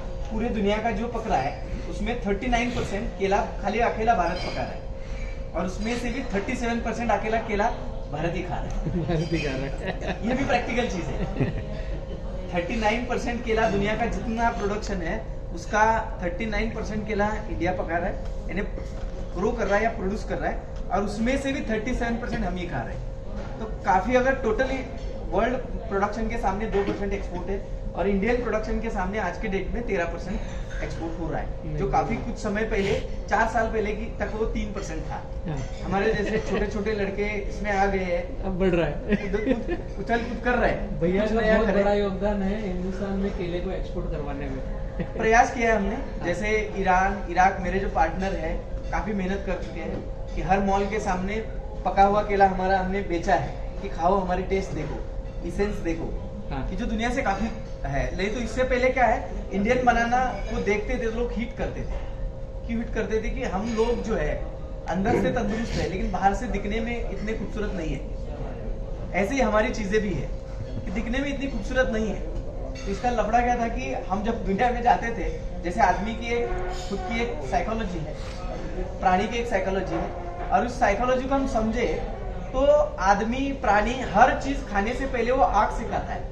आंख ने पसंद की तो फिर मुंह में डालता है। तो खाता आंख ही है, मुंह तो एक बहाना है, माध्यम है मुंह। हम बोलते हैं कि मैं मुंह से खा रहा हूँ, लेकिन मुंह माध्यम है। मुंह से हम कोई चीज खाते नहीं है, खाते तो आंखों से ही है। आंख खोल के देख के खाते हैं तो कॉन्फिडेंस है, आंख बंद करके खा के देखो कॉन्फिडेंस नहीं है, है ना? तो ये चीज को जब देखा तो हमने समझा कि यूरोपियन लोगों ने काफी पहले समय समझा। तो वो क्या है कि फोन 3 रुपए का होता है, लेकिन उसके पीछे 1 रुपए का पैकिंग मटेरियल खर्चा कर लेते हैं। ये उनकी रेसिपी है, ये दिमाग की रेसिपी है। यानी वर्चुअल सोचते हैं वो लोग, वर्चुअल यानी जो है नहीं, सपने में ले जाते हैं हर चीज के। तो हम क्यों ना ले जाए? क्योंकि हमने देखा कि इंडियन बनाना वेजिटेबल्स या फ्रूट्स, कोई भी फ्रूट्स जब बड़े बड़े मॉल में एंटर करते हैं तो देखते ही वो एंटर नहीं हो पाते, क्योंकि उसके ऊपर इतने पिक्चर बन जाते हैं पहुंचते कि वो पिक्चर से अंदर केला है कि कुछ पहचान भी नहीं आता है। कुछ फ्रूट में इतने पिक्चर्स बनते हैं कि फिर पहचान में नहीं आता है। और हमारी सोच क्या है, कोई भी फ्रूट्स या वेजिटेबल पे दाग धब्बा है तो वो क्या है? रोग है। या कोई बीमारी है। हमारी सोच है, कोई भी दाग देखते हैं तो नहीं नहीं ये गंदा है, छोड़ दो बगल में। हमारे घर की लेडीज लोग भी साग सब्जी चुनती है तो वैसे ही चुनती है ना, धब्बा है तो बगल में निकालो, नहीं लेगी, क्योंकि उनको लगता है कि अंदर से गला होगा, सड़ा होगा या डैमेज होगा। हम ऐसा सोचते हैं इंडिया में कि केले में जितने, जैसे भैया बोले कि मैं दाग देख के ही केला लेता हूँ, वो बहुत मीठा होता है। ये आज बात करी प्रफुल्ल भाई ने। स्वाद उसी में है, डॉटेड है। लेकिन हमारी घर के लेडीज लोग या बच्चों को देंगे तो वो हिट करेंगे, नहीं नहीं नहीं गंदा है। क्यों है कि जहाँ काला दिखा वो गंदा है, सफाई करो। हमने साइकोलॉजी से उनके दिमाग में भर दिया है, और साफ सुथरापन नहीं है तो लेते नहीं है, दिखने वाली चीज बिकती है। तो फिर हमने समझा कि भाई दुनिया में जो बिक रहा है वो दिखाऊ बिक रहा है। जैसे हमने लोगों को हर मॉल के सामने फिलीपीनी केला, इक्वाडोर का केला, दोनों जब उनके 12-12.5 डॉलर में बिकते हैं बॉक्स, तो हमें अंदर से दुख होता है कि साला इतना अच्छा केला हम इंडिया में पकाते हैं, पक जाता है, नेचर पकाता है, हम तो बहाना करते हैं, पकाने का चेष्टा करते हैं, इतना अच्छा पकता है केला, फिर भी हम $6.5 के आगे बिक नहीं पा रहे, बेच नहीं पा रहे। एक ही चीज है कि दिखने में अच्छा नहीं है, उसके लिए क्या कुछ किया जाए। तो फिर शुरुआत हुई और हमने देखा कि उनका केला खाते हैं तो हम नहीं खा पाते, एक भी केला हम मुश्किल से अंदर डाल पाते, क्योंकि उसमें ना टेस्ट है, ना कुछ स्मेल है, ना कोई इसेंस है, कुछ नहीं है, फिर भी वो बिक रहा है $12 में। और हमारा मीठापन है, उस केला खाने के बाद एक स्वाद जो आता है उससे इसेंस मिलता है कि ये केला खा रहा हूं मैं, उनका तो ब्रेड जैसा लगता है। तो इसमें गैप वही था कि छिलके के ऊपर के दाग, लंबाई, साइज, ये 3 चीजों का गैप था, और उसको लेके हमने 2013 से फिर पहल की कि भाई नहीं इधर शुरू करना है, तो इंडिया में फिर एक बार एक नया कुछ शुरू करते हैं। और अपेडा ने भी काफी मदद की, हर एक एरिया में जाए, किसानों को समझाए, फिर क्वांटिटी से क्वालिटी तक ले आए कि क्वांटिटी पकाने से बिकने में जो समस्या आ रही है उससे अच्छा कि आप क्वालिटी पे जाओ और क्वांटिटी को सपोर्ट करो, क्वांटिटी को भी सपोर्ट में ले लो, तो पैसा भी बनेगा और एक सस्टेनेबल क्रॉप भी आप दुनिया को देंगे। और पिछले 5-6 साल से जो एक लेयर अभी जो स्पीड बना है इंडिया का, अभी काफी फिलीपींस टूट रहा है, इंडिया बढ़ती जा रही है हर एक देश में। जैसे हमने अभी शुरू पहल की थी गल्फ में, अभी रशियन बाउंड्री तक हम पहुंचे, 39 डेज तक हमने अपना केला पहुंचाए, 39 डेज, काफी सुंदर प्रयास किया है। अभी फिलीपींस और इक्वाडोर 52 डेज तक है, हम 39 डेज तक पहुंचे कि केला हमारा सुरक्षित वहां तक पहुंच जाए। तो रशिया में हमने 39 डेज की ट्रांजिट पीरियड हमने पूरा कर दिया। अभी बचा है वो जो 14 दिन का गैप, वो जब पहुंचेगा हम चेस करेंगे उसको, तो काफी हम रशिया से होके यूरोप तक पहुंच जाएंगे। और वो एक ठीक है, जब हम यहाँ ही पहुंचे हैं तो भी हमें काफी सप्लाई में प्रॉब्लम आ रही है। आप पिछले 5 साल से देखो केले का भाव ऊपर से नीचे ऐसा भी नहीं हो रहा है, ऐसा ही चल रहा है, 10 के ऊपर नीचे एकदम स्टेबल है। ये क्यों हुआ है? इसका एक ही रीजन है, वो है एक्सपोर्ट। क्योंकि एक जो नंबर 1 का केला जब बिकता है तो 2 नंबर है, 3 नंबर है, इसको भी लोकल मार्केट में बिकने में आसानी हो जाती है और व्यापारी को बेचना ही पड़ता है। क्योंकि 1 नंबर के केले को अगर 10 रुपए मिल रहे हैं तो 2 और 3 को वो 5 रुपए से मांग नहीं पाते हैं, 50 रुपए कम, 50 पैसा कम या 1 रुपए ज्यादा से ज्यादा कम। इसके वजह से लोकल मार्केट या डोमेस्टिक में भी उछाल आया है। दूसरे बदलाव जो अभी सारे लोग चाह रहे हैं कि क्वांटिटी में एक्सपोर्ट करने जैसा या क्वांटिटी में बिजनेस करने जैसा कोई बिजनेस है तो वो अकेला केला है। क्योंकि गरीब से गरीब लेख से श्रीमंत के टेबल तक वो केला बिकता है। और दुनिया में आप अगर थोड़ा सा अपेडा की लाइन पे आप ऑनलाइन जाके देखोगे तो टोटल फ्रूट्स में जो कैलकुलेशन हम देखते हैं उसमें नंबर 1 पे क्वांटिटी वाइज देखते हैं तो केला है और नंबर 2 पे एप्पल है। ये 2 ही चीजें हैं जो दुनिया को बिजनेस करने में, फ्रूट्स में बिजनेस करने में काफी सपोर्ट कर रही है और एक्सचेंज कर सकते हैं। हमारे पास फासला क्या है? अगर हमने एक अकेले चाइना को चेस किया, अभी हम क्या करते हैं, इधर से पकड़ते हैं दुबई, ओमान, उसके बाद जाते हैं Iran, Iraq, Kazakhstan, Uzbekistan, Bahrain, Doha, ऐसे 37 कंट्रीज है जो अपने से नजदीक है। उसको तो हमने ऑलरेडी कवर कर चुके हैं। जाना कहाँ है? नेक्स्ट डेस्टिनेशन क्या है? जो दुनिया का काफी बड़ा डेस्टिनेशन है, जो भारत के बाद दूसरे नंबर का केला कंज्यूम करने वाला देश है, और वो है चाइना। क्योंकि उनके घर में जो खाना भी बनता है उसके बाद जो, जैसे हम गिरवी बनाते हैं ना घर में, वो केले की होती है। उनका जो घर में खाना है वो मीठा खाना होता है। और उसमें हम आज के डेट में इंडिया की एक सबसे बड़ी कंपनी जो जैन है वो प्रोसेस करके केले का पल्प बेचती है, काफी बड़ी मात्रा में बेचती है। वैसे ही केले का पल्प चाइना लेता है, इसे फ्रूट भी खाता है। ये एक अपने सामने अपॉर्चुनिटी है। अगर चाइना खुल गया, हम पहुंचाने के लिए सक्षम हो गए, तो समझिए जितना केला आज के देश में अपने लग रहा है, उतना ही केला वापस बढ़ाना पड़ेगा, और वो मुश्किल है, क्योंकि जितनी लगाने की जो उपज की मात्रा है वो तो हम लगा चुके हैं, अभी रूटीन हो रहा है, क्योंकि केला भारत में कहीं भी हो सकता है, ये सच्चाई है, लेकिन सभी जगह पे केला एक्सपोर्ट या कमर्शियल क्वांटिटी में नहीं आएगा, ये भी दूसरी सच्चाई है। उसके लिए भी कुछ लिमिटेशंस है, हर एक क्रॉप में एक जैसे लिमिटेशन होते हैं, वैसे केले में भी कुछ लिमिटेशन है। ठीक है, ये होगी व्यापारी की आने वाले समय की मांग है। इक्वाडोर ये ईस्ट अमेरिका का एक देश है, ईस्ट अमेरिका खंड का एक देश है, जो काफी मेहनत करता है केले के ऊपर। अपॉर्चुनिटी क्या है? एग्रोनॉमी तो सीखेंगे हम, बाद में मिलेंगे तो खेत में सीखेंगे कि केले कैसा पकाए। अपॉर्चुनिटी क्या है? जैसे बाम्बू की अपॉर्चुनिटी आपने देखी, तो केले की अपॉर्चुनिटी भी क्या है? हम केला केला क्यों कर रहे हैं? क्योंकि केले की अपॉर्चुनिटी ये है कि फिलीपींस और इक्वाडोर, ये दो देश दुनिया को लीड कर रहे हैं एक्सपोर्ट में, केले में। दोनों लोग खिला रहे हैं, गल्फ को फिलीपींस खिला रहा है, साथ ही अफ्रीका को भी खिला रहा है, अफ्रीकन कंट्रीज को खिला रहा है, एशियन कंट्रीज को खिला रहा है, और हम खाली पार्टिसिपेंट कर रहे हैं, हम नहीं खिला रहे। थोड़ा सा भाग इतना ही है कि जैसे 4000 कंटेनर ईरान के बंदर अब्बास पोर्ट पे उतरते हैं, तो उसमें हमारे कंटेनर कितने होते हैं? 200-250, बस खत्म। ये हमारी कैपेसिटी है। देश बड़ा है, लेकिन कैपेसिटी हमने शेयर काफी छोटी की है। हम भी काफी एक्सपोर्टर है, अब सेकंड लार्जेस्ट नंबर हमारा है एज ऑन अपेडा लिस्ट, लेकिन फिर भी हम कितना एक्सपोर्ट करते हैं? 700 से 1000 कंटेनर, खत्म हो गई बात। वो तो एक डिस्ट्रिक्ट का है, कैपेसिटी उससे ज्यादा है, ठीक है ना, डिस्ट्रिक्ट का कैपेसिटी उससे ज्यादा है, लेकिन नहीं कर पा रहे। एक ही चीज है, क्वालिटी और क्वांटिटी दोनों का मिलाप नहीं हो रहा है। इसीलिए हम छत्तीसगढ़ को आए हैं कि छत्तीसगढ़ में वो क्वांटिटी ढूंढ रहे हैं, क्योंकि एक साइजेबल इधर फाइंडिंग हो रही है। जहां केला हो रहा है, अभी लीड कौन कर रहा है? आंध्रा और महाराष्ट्र, ये लीड कर रहा है इंडिया को केले में। आंध्रा लीड ये 2-4 साल में ही हुआ है, उससे पहले आंध्रा भी काफी छोटी क्वांटिटी कर रहा था, लेकिन आज आंध्रा जो कमा रहा है, महाराष्ट्र भी नहीं कमा रहा है, क्योंकि वो क्लिक हो चुका है। आंध्रा आगे बढ़ गया। हाँ, उधर के केले के में, उधर पहले सिट्रिक क्रॉप में, सिट्रिक में जो स्वीट ऑरेंज होता है ना, वो एक साइजेबल उनकी लोकल वैरायटी है, वो काफी साइजेबल होती थी और साउथ में काफी बिकती है, आज भी बिकती है। उसमें दिक्कतें जैसे शुरू हुई, पैसा बनना बंद हुआ, तो लोगों ने ऑप्शन ढूंढे और उनके हाथ में आ गया केला। जैसे वो आया, उनके केले में खूबसूरती है कि उनके केला पकने के बाद बगल में रखो और उसके सामने अगर गोल्ड भी रखो तो गोल्ड पहचान में नहीं आता, इतना खूबसूरत रंग आता है उसके केले को। ये उनकी एक नेचुरल स्ट्रेंथ है। कहा कि आंध्रा की वो क्लिक हो गई।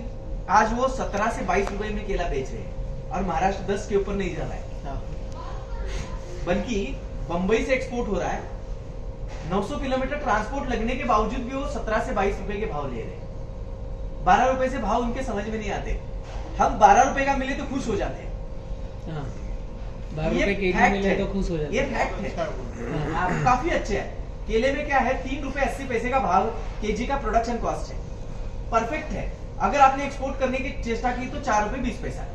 इससे ज्यादा आपने कूदना, कितना भी खर्चा करने का प्रयास किया, खर्चा नहीं कर पाओगे। तो 4 रुपए 20 पैसा पर केजी के कॉस्टिंग पे अगर आपको 7 रुपए मिनिमम कॉस्ट भी मिल जाती है, तो बाकी वाले साग सब्जी से भी आप आगे दौड़ते हो। कैलकुलेशन लगा के देखिए, साग सब्जी में टर्नओवर होता है, पैसा बचता नहीं। बैलेंस शीट में देखेंगे तो टर्नओवर में बैलेंस शीट काफी सस्ती होती है। साग सब्जी में, साग सब्जी जितनी दिखती है महंगी भी है। हर चीज में जो खर्चा है काफी महंगा है, और तेजी मंदी में काफी ऊपर नीचे होता है, क्योंकि साग सब्जी का पीरियड छोटा होता है, और पीरियड छोटा होने से अगर भाव बढ़ जाते हैं तो किसान कूद लेते हैं, तो 1.5 महीने में भाव टूट जाता है, क्योंकि 1.5-2 महीने में शुरू हो जाती है हर साग सब्जी। समझ में आ रहा है ना? पीछे सर रिक्वेस्टेड, समझ में आ रहा है ना? तो ये एक अपॉर्चुनिटी क्यों है? मैंने खुद जैसे जॉब करने के बाद मुझे समझ में आया कि इंडिया में बेस्ट क्या है, ऑप्शन क्या है। तो केले में बेस्ट ऑप्शन क्या हो सकता है?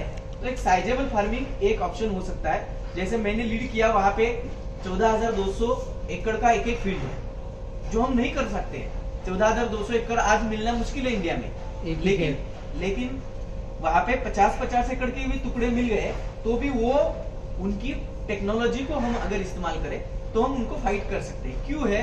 क्योंकि हमारे यहाँ देश के अंदर 3 सीजन आते हैं जो काफी देशों में नहीं है।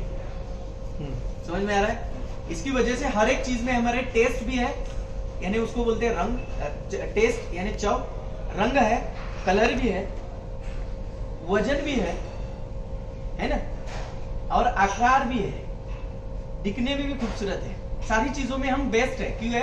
क्योंकि हमें 3 सीजन मिल रहे हैं और 3 सीजन से 3 महाभूतों का हमें मिलाप होता है। इसका एक खूबसूरती है, इसीलिए हमारे हर एक चीज में मसाले दुनिया में हमारे ही फेमस है और पकते भी हमारे आई है। दुनिया ने आज तक जितना भी लूटना चाहा मसाला ही लूटा है, दूसरा लूट के कुछ नहीं ले गए हैं। हम जो भी जानते हैं वो गलत जानते हैं। सच्चाई यही है, लूटा तो मसाला ही है। ये प्रैक्टिकल है, ठीक है ना? ये हमारी ताकत है, ये खूबसूरती है इंडिया की। पानी चाहिए, ठीक है ना? बेस्ट ऑप्शन क्यों है? और आने वाले समय में इंडिया को भारत को देश पूरे दुनिया में रिप्रेजेंट कर सकते हैं। और उसमें केला ही क्यों? क्योंकि दुनिया में जो एक्सपोर्टर है उसमें फिलीपींस और इक्वाडोर, और इनकी अगर देखें तो आज के डेट में 1 केजी केला पकाने की प्रोडक्शन कॉस्ट अगर देखें तो 12 रुपए 90 पैसे पर केजी की कॉस्ट फिलीपींस की है और 21 रुपए 17 पैसा पर केजी की कॉस्ट इक्वाडोर की है। उसके बावजूद वो आगे। ये सच्चाई है। तो क्या ऑप्शन है हमारे सामने? कितना बड़ा अपॉर्चुनिटी है। आज हम जब शुरुआत में जाते हैं तो जहां जो भी व्यापारी है तो एक्सपोर्टर का नाम इंडियन बोलते हैं, तो बोलते हैं कि यार 500 कंटेनर की आपकी कैपेसिटी है आपकी अगर टर्नओवर, तो मुझे मेल करो और मिलने के लिए आओ। उससे अंदर की कैपेसिटी के लिए मिलना नहीं है, इंटरेस्ट नहीं है। वो साइज जानते हैं। क्या जानते हैं? साइज। क्योंकि 365 दिन में 500 कंटेनर यानी दिन का 1.5 कंटेनर, और इतना भी आप अगर नहीं दे पाओगे तो क्यों आइए एक्सपोर्टर बोल के।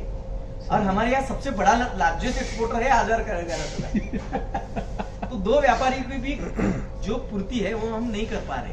कारण है कि इंडिया में जहां पानी है वहां खेत छोटे टुकड़े में बटा है, जहां पानी है वहां खेत छोटे टुकड़ों में बटा है, वहां जहां पानी नहीं है वो खेत खाली पड़ा है। ये सबसे बड़ी सच्चाई है। सही बात। और ये दोनों चीजें जहां इकट्ठा है वहां पे खेती व्यापारी लोगों ने लेके रखी है, जहां किसान है ही नहीं, खेती होती नहीं कर और उनको खेती करने में आसानी चाहिए, और आसानी से कोई चीज दुनिया में मिलती नहीं। ये प्रैक्टिकल अप्रोच है। सही है। ये प्रैक्टिकल सच्चाई है। प्रयास यही है कि इसको कमर्शियल टच दिया जाए। ऑप्शन हमारे पास है। 5 रुपए तक अभी हम खर्चा कर नहीं पा रहे, इतना हमारा वेदर हमारे ऊपर मेहमान है। क्योंकि फिलीपींस में हम केला करते हैं तो 10 लाइन के बाद एक लाइन में हमें गटर बना के पानी घुमाना पड़ता है, तो 5 महीने की ठंडी से हम उसको बचा सकते हैं। क्योंकि जो फूक गिरता है उससे जो ठंडी आती है वो ये भागने वाला पानी जो है उस फूक को उठा के अपने अंदर समा लेता है, जिससे एनवायरमेंट वहां का खुला हो जाता है। जैसे नदी किनारे से आप ठंडी में जाओगे तो वहां ठंड नहीं लगती है, क्योंकि पानी के अंदर जो बेसिक ऊर्जा है O2 है, उसकी वजह से जो भी ठंडा है वो कन्वर्ट होके ऑक्सीजन उसको कन्वर्जन एनर्जी में कन्वर्ट कर लेता है, एनर्जी को कन्वर्ट कर देता है एयर एनर्जी में। समझ रहे ना? क्लियर? तो ये सच्चाई है। इक्वाडोर में 5 गटर के बाद 1 गटर में पानी दौड़ाना पड़ता है, क्योंकि वहां 8-8 महीने सूर्य दर्शन होता ही नहीं है, फिर भी वो केला कर रहे हैं। ये हमारे लिए अपॉर्चुनिटी है। यहाँ केला होता है कि नहीं होता है आपको ये सच्चाई मालूम है? केला तो यहाँ होता ही है कि नहीं होता है? हो रहा है। अच्छा खासा हो रहा है। अच्छा खासा हो रहा है। हाँ। गड़बड़ कहाँ पे है? Cell, size. आप यहाँ जो आए हैं, इस बुलाने पे हमारे जो आए हैं, क्या आशा लेके आए हैं? केला पकाने के लिए सीखने के लिए आए हैं कि बेचना सीखने के लिए आए? पकाने की और बेचना भी ज्यादा कीमत में, मार्केट, दोनों चीजें। देखिए क्वालिटी प्रोडक्ट आप निकाल लेगा, पैसा लगाने को तैयार है, अच्छा, लेकिन रेट रेट नहीं नहीं मिलता। लेना उस कंपैरिजन। बहुत लोग केला लगाना भी बंद कर दिए लास्ट लॉकडाउन में। अच्छा। आप खुद भी वीडियो में हाँ, बताते थे, पिछला बहुत डाउन हुआ। मुझे आया था, मैं मेरे पिछले पहचान का एक आदमी 30 एकड़ केला लगाया, रोटावेटर चला दिया, क्या करेगा? खरोड़ा आपसे दोनों तीनों चीजें चाहिए। आपसे Correct है। गाइडलाइन भी चाहिए और आपसे हमको मार्केट भी चाहिए छत्तीसगढ़ में। जैसे मैंने 2 बातें की, आपने ध्यान दिया नहीं होगा। एक है कि जहां पे केला हो नहीं रहा था, जैसे आंध्रा, काफी कम मात्रा में हो रहा था, साउथ का एक नॉर्मली हैदराबाद और बेंगलुरु जाता था, वहां पे केले की साइज बढ़ी आज ऐसी हालत है कि वहां केला बेचना ये समस्या खत्म हो गई और रेट भी इतने लेवल पे आ गए कि वहां सबसे पे ज्यादा। पूरे देश का लक्ष्य है कि आंध्रा का रेट क्या है तो बाकी वाला रेट निश्चित होता है। ये प्रैक्टिकल है। क्यों हुआ? क्वालिटी के साथ क्वांटिटी बढ़ी। हमारे यहाँ गड़बड़ एक है कि कई कई जगह पे इतनी खूबसूरत क्वालिटी है लेकिन क्वांटिटी नहीं है। क्वालिटी तो काफी सुंदर है, उसके एग्जाम्पल में आप देखोगे तो महाराष्ट्र में काफी क्वांटिटी है लेकिन क्वालिटी में इतना महाराष्ट्र ऊपर नहीं है कि वो प्रीमियम सेगमेंट को टच करे। क्यों नहीं है? क्योंकि वेदर और टुकड़े में बटी हुई खेती, टुकड़े में बटी हुई खेती, पानी जहां है वह टुकड़े है। महाराष्ट्र में घूमो, जो वेस्ट महाराष्ट्र है जहां पानी काफी है, जैसे मैं जिस एरिया से बिलोंग करता हूं, लेकिन बड़े से बड़ा किसान 5 एकड़ जो गांव का सबसे बेस्ट है। बाकी तो 10 गुंटा, 20 गुंटा, 25 गुंटा, 1 एकड़, 2 एकड़, 5 एकड़ तो काफी मेहनत वाला, ऐसा ही है। ठीक है, सपोर्ट में डेयरी है तो वो चल रहा है, लेकिन वहां पे केला करके क्या करेंगे? फिर उसके हार्वेस्टिंग भी पॉसिबल नहीं है। एक्सपोर्ट तो बाकी दूर की बात है, क्योंकि एक्सपोर्ट चाहता क्या है? एक्सपोर्ट चाहता है कि एक कंटेनर अगर 20 टन का है तो एक कंटेनर तो एक जैसा मिले एक खेत से। हमारा प्रॉब्लम क्या है, दुविधा क्या है? हम एक कंटेनर भरने के लिए 4-4 किसानों के खेत में जा रहे हैं, 3-3 किसानों के खेत में जा रहे हैं। यहाँ से 7 टन, वहां से 5, वहां से 7 और किसी से 5। जब पकता है तो रंगी बिरंगी दिखता है, तो सामने वाला बोलता है कि यार कहां से आ गए? क्वालिटी मैच नहीं हो रही। समझ रहे हैं ना? ये गड़बड़ है। क्लस्टर में होना चाहिए। हाँ, एक साइज होनी चाहिए जो साइज न्यायिक हो, कि जहां से हम डील करें सामने वाले से कि भाई एक खेत चालू हुआ है जिसका 100 एकड़ या 50 एकड़ क्षेत्र है, जिससे 50 कंटेनर निकलेंगे, ये क्वालिटी है। पहला कंटेनर भेजा है, उसका 7-8-10 दिन में रिपोर्ट आए, ऐसा कंटेनर डील बोल, बात करो, दिखा सके। यहाँ तो केला ही सैंपल में पकड़ा है, तो दिखाए कौन सा और बेचे कौन सा? ये काफी हमारी दुविधा है, लेकिन अभी थोड़ी शॉर्ट हो रही है, कुछ एरिया निकल रहे। अभी बगल में कर्नाटक है, दोनों के बीच में महाराष्ट्र और आंध्रा के, वहां पे क्वांटिटी नहीं है, क्वालिटी तो उनकी भी आंध्रा जैसी है, वही प्रदेश तो नजदीक का है, वहां क्वांटिटी नहीं है क्योंकि पानी नहीं है। तो वहां का केला बेचना मुश्किल होता है। क्यों नहीं है? क्योंकि क्वांटिटी नहीं है। अभी दोनों एरिया प्रीमियम हो गए, लेकिन बीच का एरिया का बेचना मुश्किल हो गया क्योंकि क्वांटिटी नहीं है, पानी नहीं है। ये गड़बड़ियां होगी। यहाँ हम देख रहे हैं साइज, जो एक काफी किसानों के पास खेती साइज में है, और ये अगर क्लिक हो गई, जैसे आपने देश को दिखाया है कि छत्तीसगढ़ में भारत में 50-50 एकड़ के भी साग सब्जी के फील्ड लग सकते हैं, 100 एकड़ भी लग 100 एकड़ भी लग सकते हैं। ये आपने ही दिखाया है, आपके इलाके ने ही दिखाया है। हाँ। नहीं तो इससे पहले तो हम यही जानते थे कि टमाटर 2 एकड़ से बड़ा न करो, यानी बिकेगा नहीं। ज्यादा नहीं तो करना। 150 एकड़ टमाटर ही यहाँ लगा तो दिया। बहुत बड़े ये हुआ कब? जब आपके पास कॉन्फिडेंस आया कि रेल भर के भी हम कहीं भी इसको भेज सकते हैं, और रेल भरने के लिए क्वांटिटी चाहिए, वो क्वांटिटी आपके अंदर आ गई, तो ये चीजें हो रही है। पकाना तो प्रैक्टिकली काफी, आपको पकाने की तकनीक तो पूरी दुनिया देने के लिए बैठी है, उसको लाइजनिंग करना, बेचना और एक सिस्टमेटिक वे से ले जाना, ये काफी मजेदार और काफी मेहनती काम है, और उसको अगर सही में जाने तो ये एक इजी भी काम है। आपके पास क्या ताकत है? साइज है। आपके पास क्या ताकत है? पानी है। आपके पास क्या ताकत है? फर्टाइल सॉइल है, जो काफी एरिया में कम है। वेदर भी आंध्रा को टच करता है, थोड़ा सा रिलेटेड नीचे कॉर्नर पे आंध्रा टच होता है यहाँ पे। ठीक है, Weather वेदर भी तो अच्छा है। ठीक है, हम मानते हैं कि यहाँ भी कुछ खामियां हैं। जैसे आपके एरिया में गर्मी जब फ्लैश करती है तो काफी ऊपर चली जाती है। हाँ, यहाँ आने से पहले, कहीं भी एरिया में जाने से पहले मैं उसका पूरा स्टडी कर लेता हूँ कि क्या है, एटमॉस्फेरिक क्या है, और बाकी तो डेटा है अपने पास, वो सारा मैंने देखा है। कुछ समय आपको अवॉइड करने पड़ेंगे, कुछ तकनीकें बदलनी पड़ेगी, जो बाकी एरिया से अलग रखनी पड़ेगी, जो आपके लिए चाहिए। जैसे टेम्परेचर फ्लैश होता है तो उसके लिए क्या करना चाहिए, ये चीजों पे हमें फोकस करने की आवश्यकता है, और उससे केला या कोई भी खेती काफी आसान हो सकती है। दुनिया में आप जहां बैठे हो, केले को अगर सोचते हो तो मजेदार सोच रहे हो और सच्चाई सोच रहे हो, क्योंकि साइज में दुनिया में आज तक सक्सेस हुआ कोई भी क्रॉप है साइज में, तो एक है गन्ना और दूसरा है केला। दूसरा आज तक कोई सक्सेस नहीं है साइज में।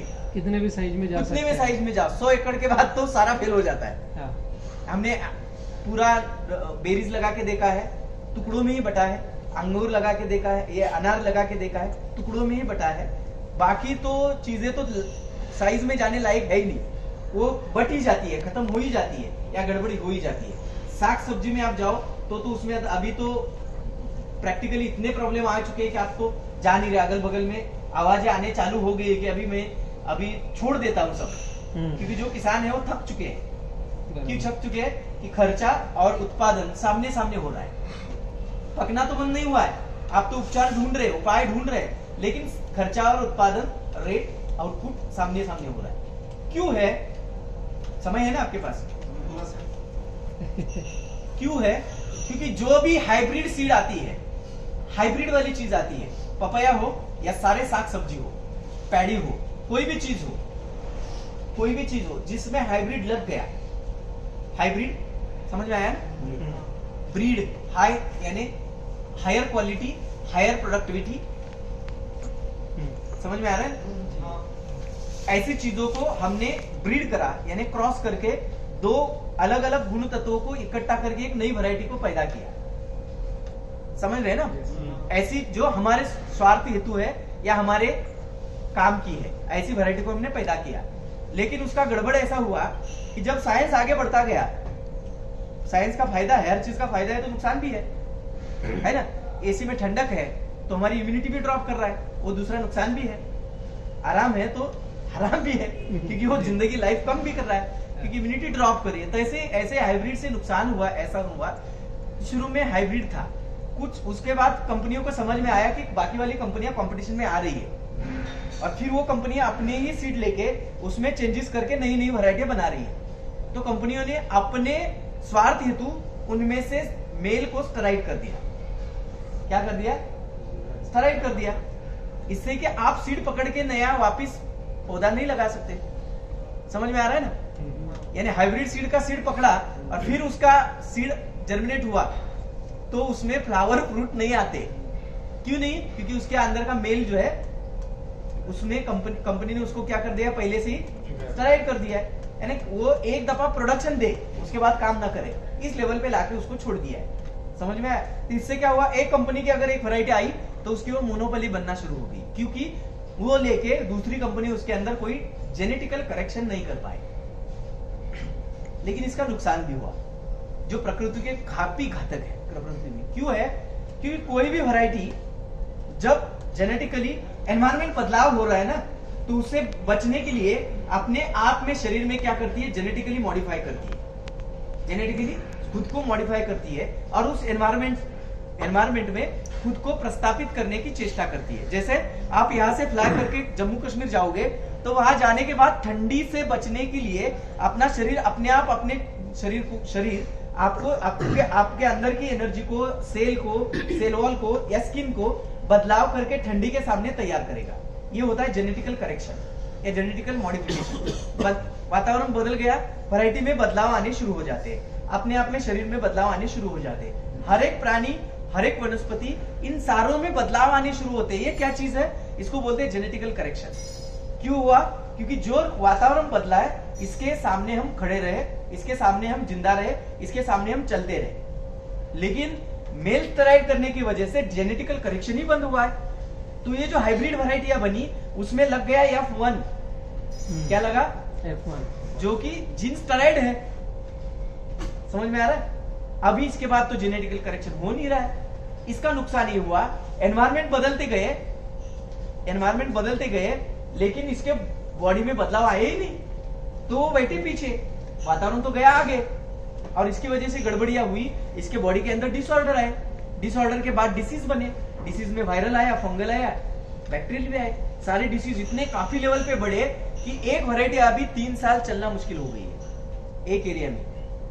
देखो आप साग सब्जी है, जहां जहां भी हाइब्रिड सीड है, 2 से 3 साल के आगे एक ही भी वैरायटी काम नहीं कर रही है। समझ में आ रहा है? तो इसके सामने हम अगर केला देखते हैं, गन्ना देखते हैं, इसमें इतनी तकलीफें नहीं है, क्योंकि गन्ने के सीड अपने इंडिया के अंदर बने हैं और गवर्नमेंट के दायरे में बने हैं, तो वो F1 नहीं है, हाइब्रिड है।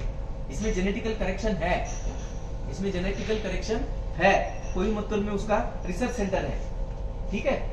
केले में तो कोई है ही नहीं हाइब्रिड, कोई चिंता ही नहीं है, वो डायरेक्ट वैरायटी है। जो बेस्ट है उसमें से निकालो, उसको मल्टीप्लाई करो, यूज करते रहो।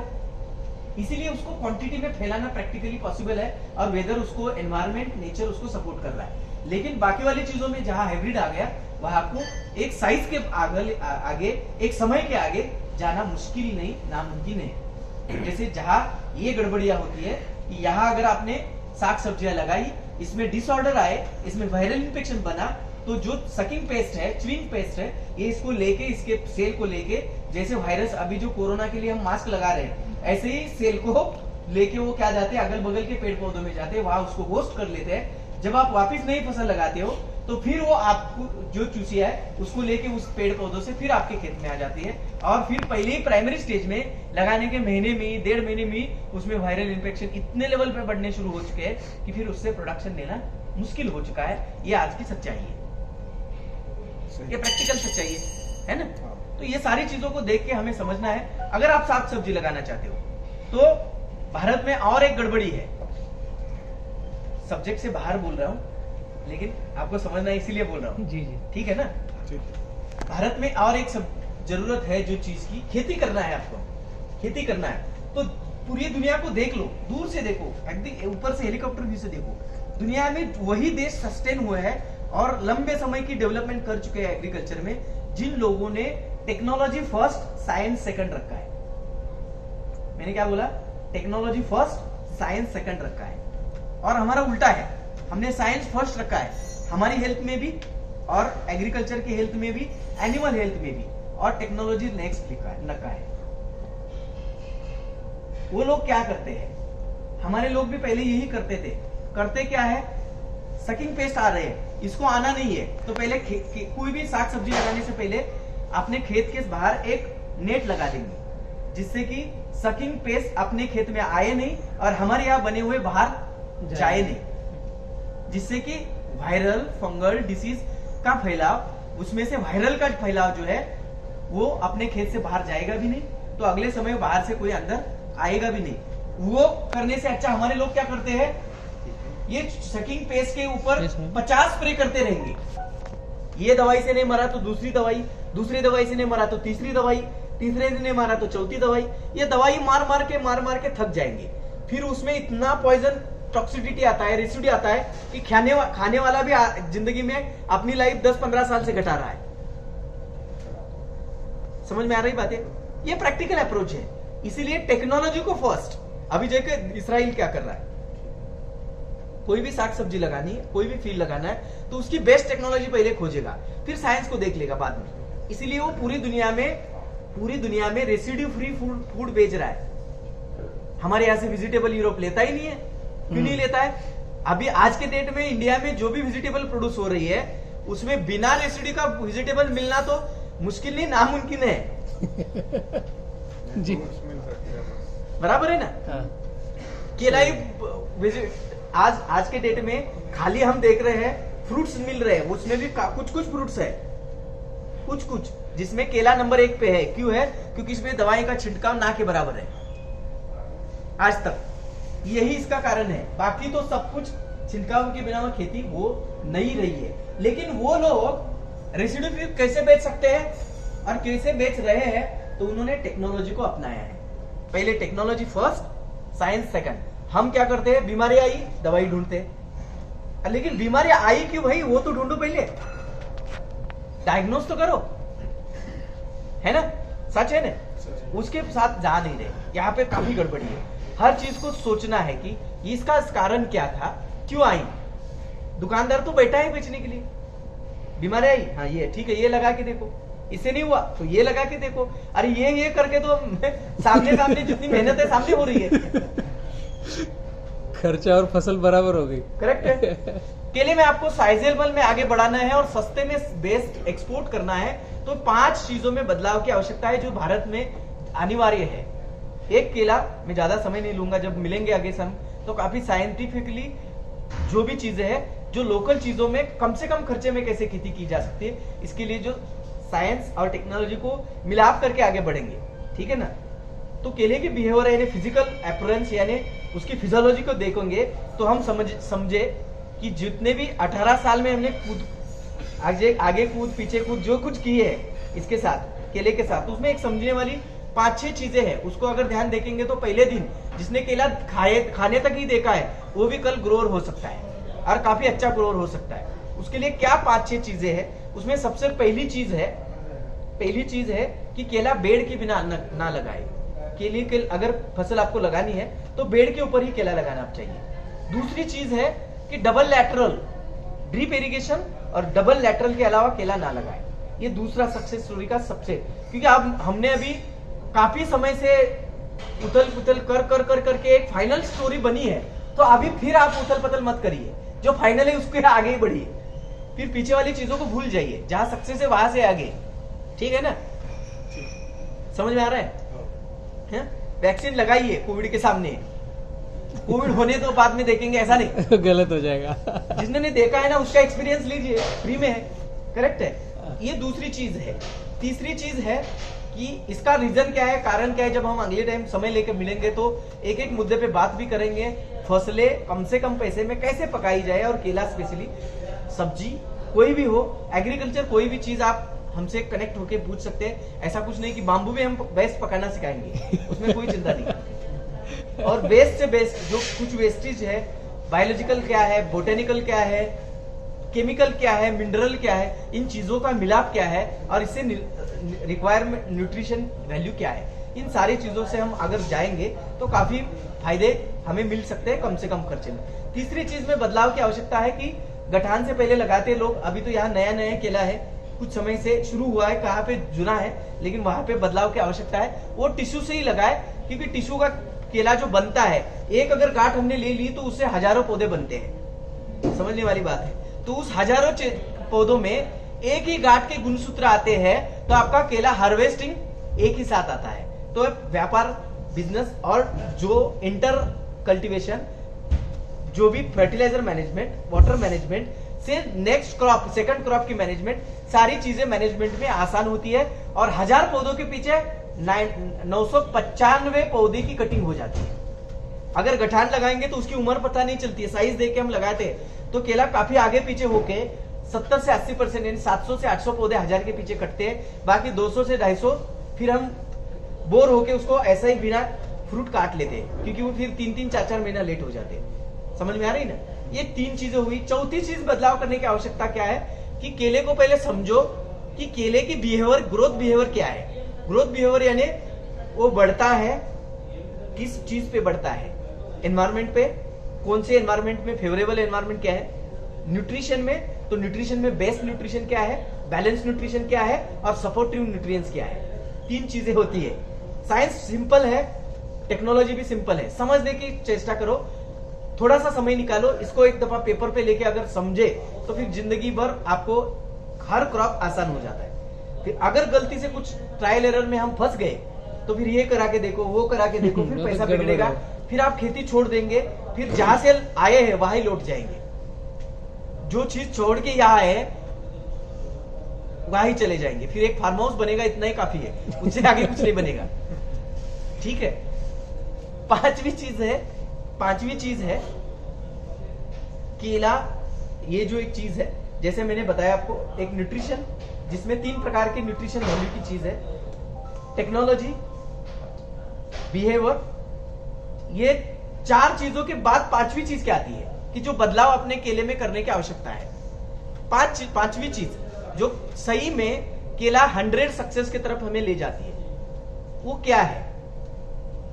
वो क्या है? आपने वीडियो देखे मेरे हैं? काफी देखे, तो उसमें मैंने काफी बार बोला है, जिक्र भी किया है कि पिक्चर देखना है, सुबह भूल जाना है, क्योंकि अगले पिक्चर के लिए मेमोरी भी चाहिए। सब स्टोर करेंगे तो मेमोरी फुल हो जाएगी। ऐसा कुछ नहीं है ना? नहीं, मैंने उसमें 7 चीजें बताई थी काफी लोगों के लिए, और उसके इतने फायदे लोगों में उठाए हैं कि लोग अभी कॉन्फिडेंस से आगे बढ़ रहे हैं। जैसे पहला बना है बेड़, डबल लैटरल, टिश्यू से पौधे लगाइए, बराबर। चौथी चीज मैंने बताया उसमें न्यूट्रिशन मैनेजमेंट, जहां पूरी दुनिया उथल पुथल कर रही है, कूद रही है, और खेती और nutrition, animal nutrition, human nutrition, अन्न ही दवाई है। इसके अलावा दुनिया में कोई सच नहीं है। अन्न ही दवाई भी है, अन्न ही सेहत है, ये सेहत भी है और अन्न ही फ्यूचर है। क्योंकि अनाज अगर आप देखो, खुद के बारे में देखो, अनाज जो भी अन्न खा रहे हैं इसमें फैशन से खाने वाले अनाज से कोई फायदे नहीं है। टेस्ट आपको एक काफी बड़ी सच्चाई है जो आपको माननी पड़ेगी, और जो साइंस और टेक्नोलॉजी के बीच की कड़ी है, और वो क्या है, जो चीज कड़वी है वो दवाई है। सही है ना? जो आपके फायदेमंद वाली है वो कड़वी है, नॉन टेस्टेड है, जिसको कोई टेस्ट नहीं है, वो शरीर के लिए फायदेमंद है, काफी फायदेमंद है। आपके शरीर में फायदेमंद क्या है? एनर्जी। एनर्जी की टेस्ट क्या है? कुछ नहीं। सही है ना? हमारी सेहत के लिए फायदेमंद है विटामिन। विटामिन डी की टेस्ट क्या है? कुछ नहीं। प्रैक्टिकल है ना? समझ में आ रहा है ना मेरी बातें कि ज्यादा हो रहा है? नहीं, ठीक है। और जो हमारे फायदे में नहीं, वो चीज मीठी है, जो नुकसान ही पहुंचाएगी। दिखाती है एनर्जी, जैसे शुगर एनर्जी है, लेकिन दुनिया ने घोषित कर दिया है ये सेकंड व्हाइट पॉइजन है। अंदर जाएगा जरूर, बाहर आने के रास्ते नहीं है। समझ में आ रहा है? तो शुगर लेनी है तो ग्लूकोज के साथ लो, ग्लूकोज फॉर्म में लो, फ्रुक्टोज फॉर्म में लो।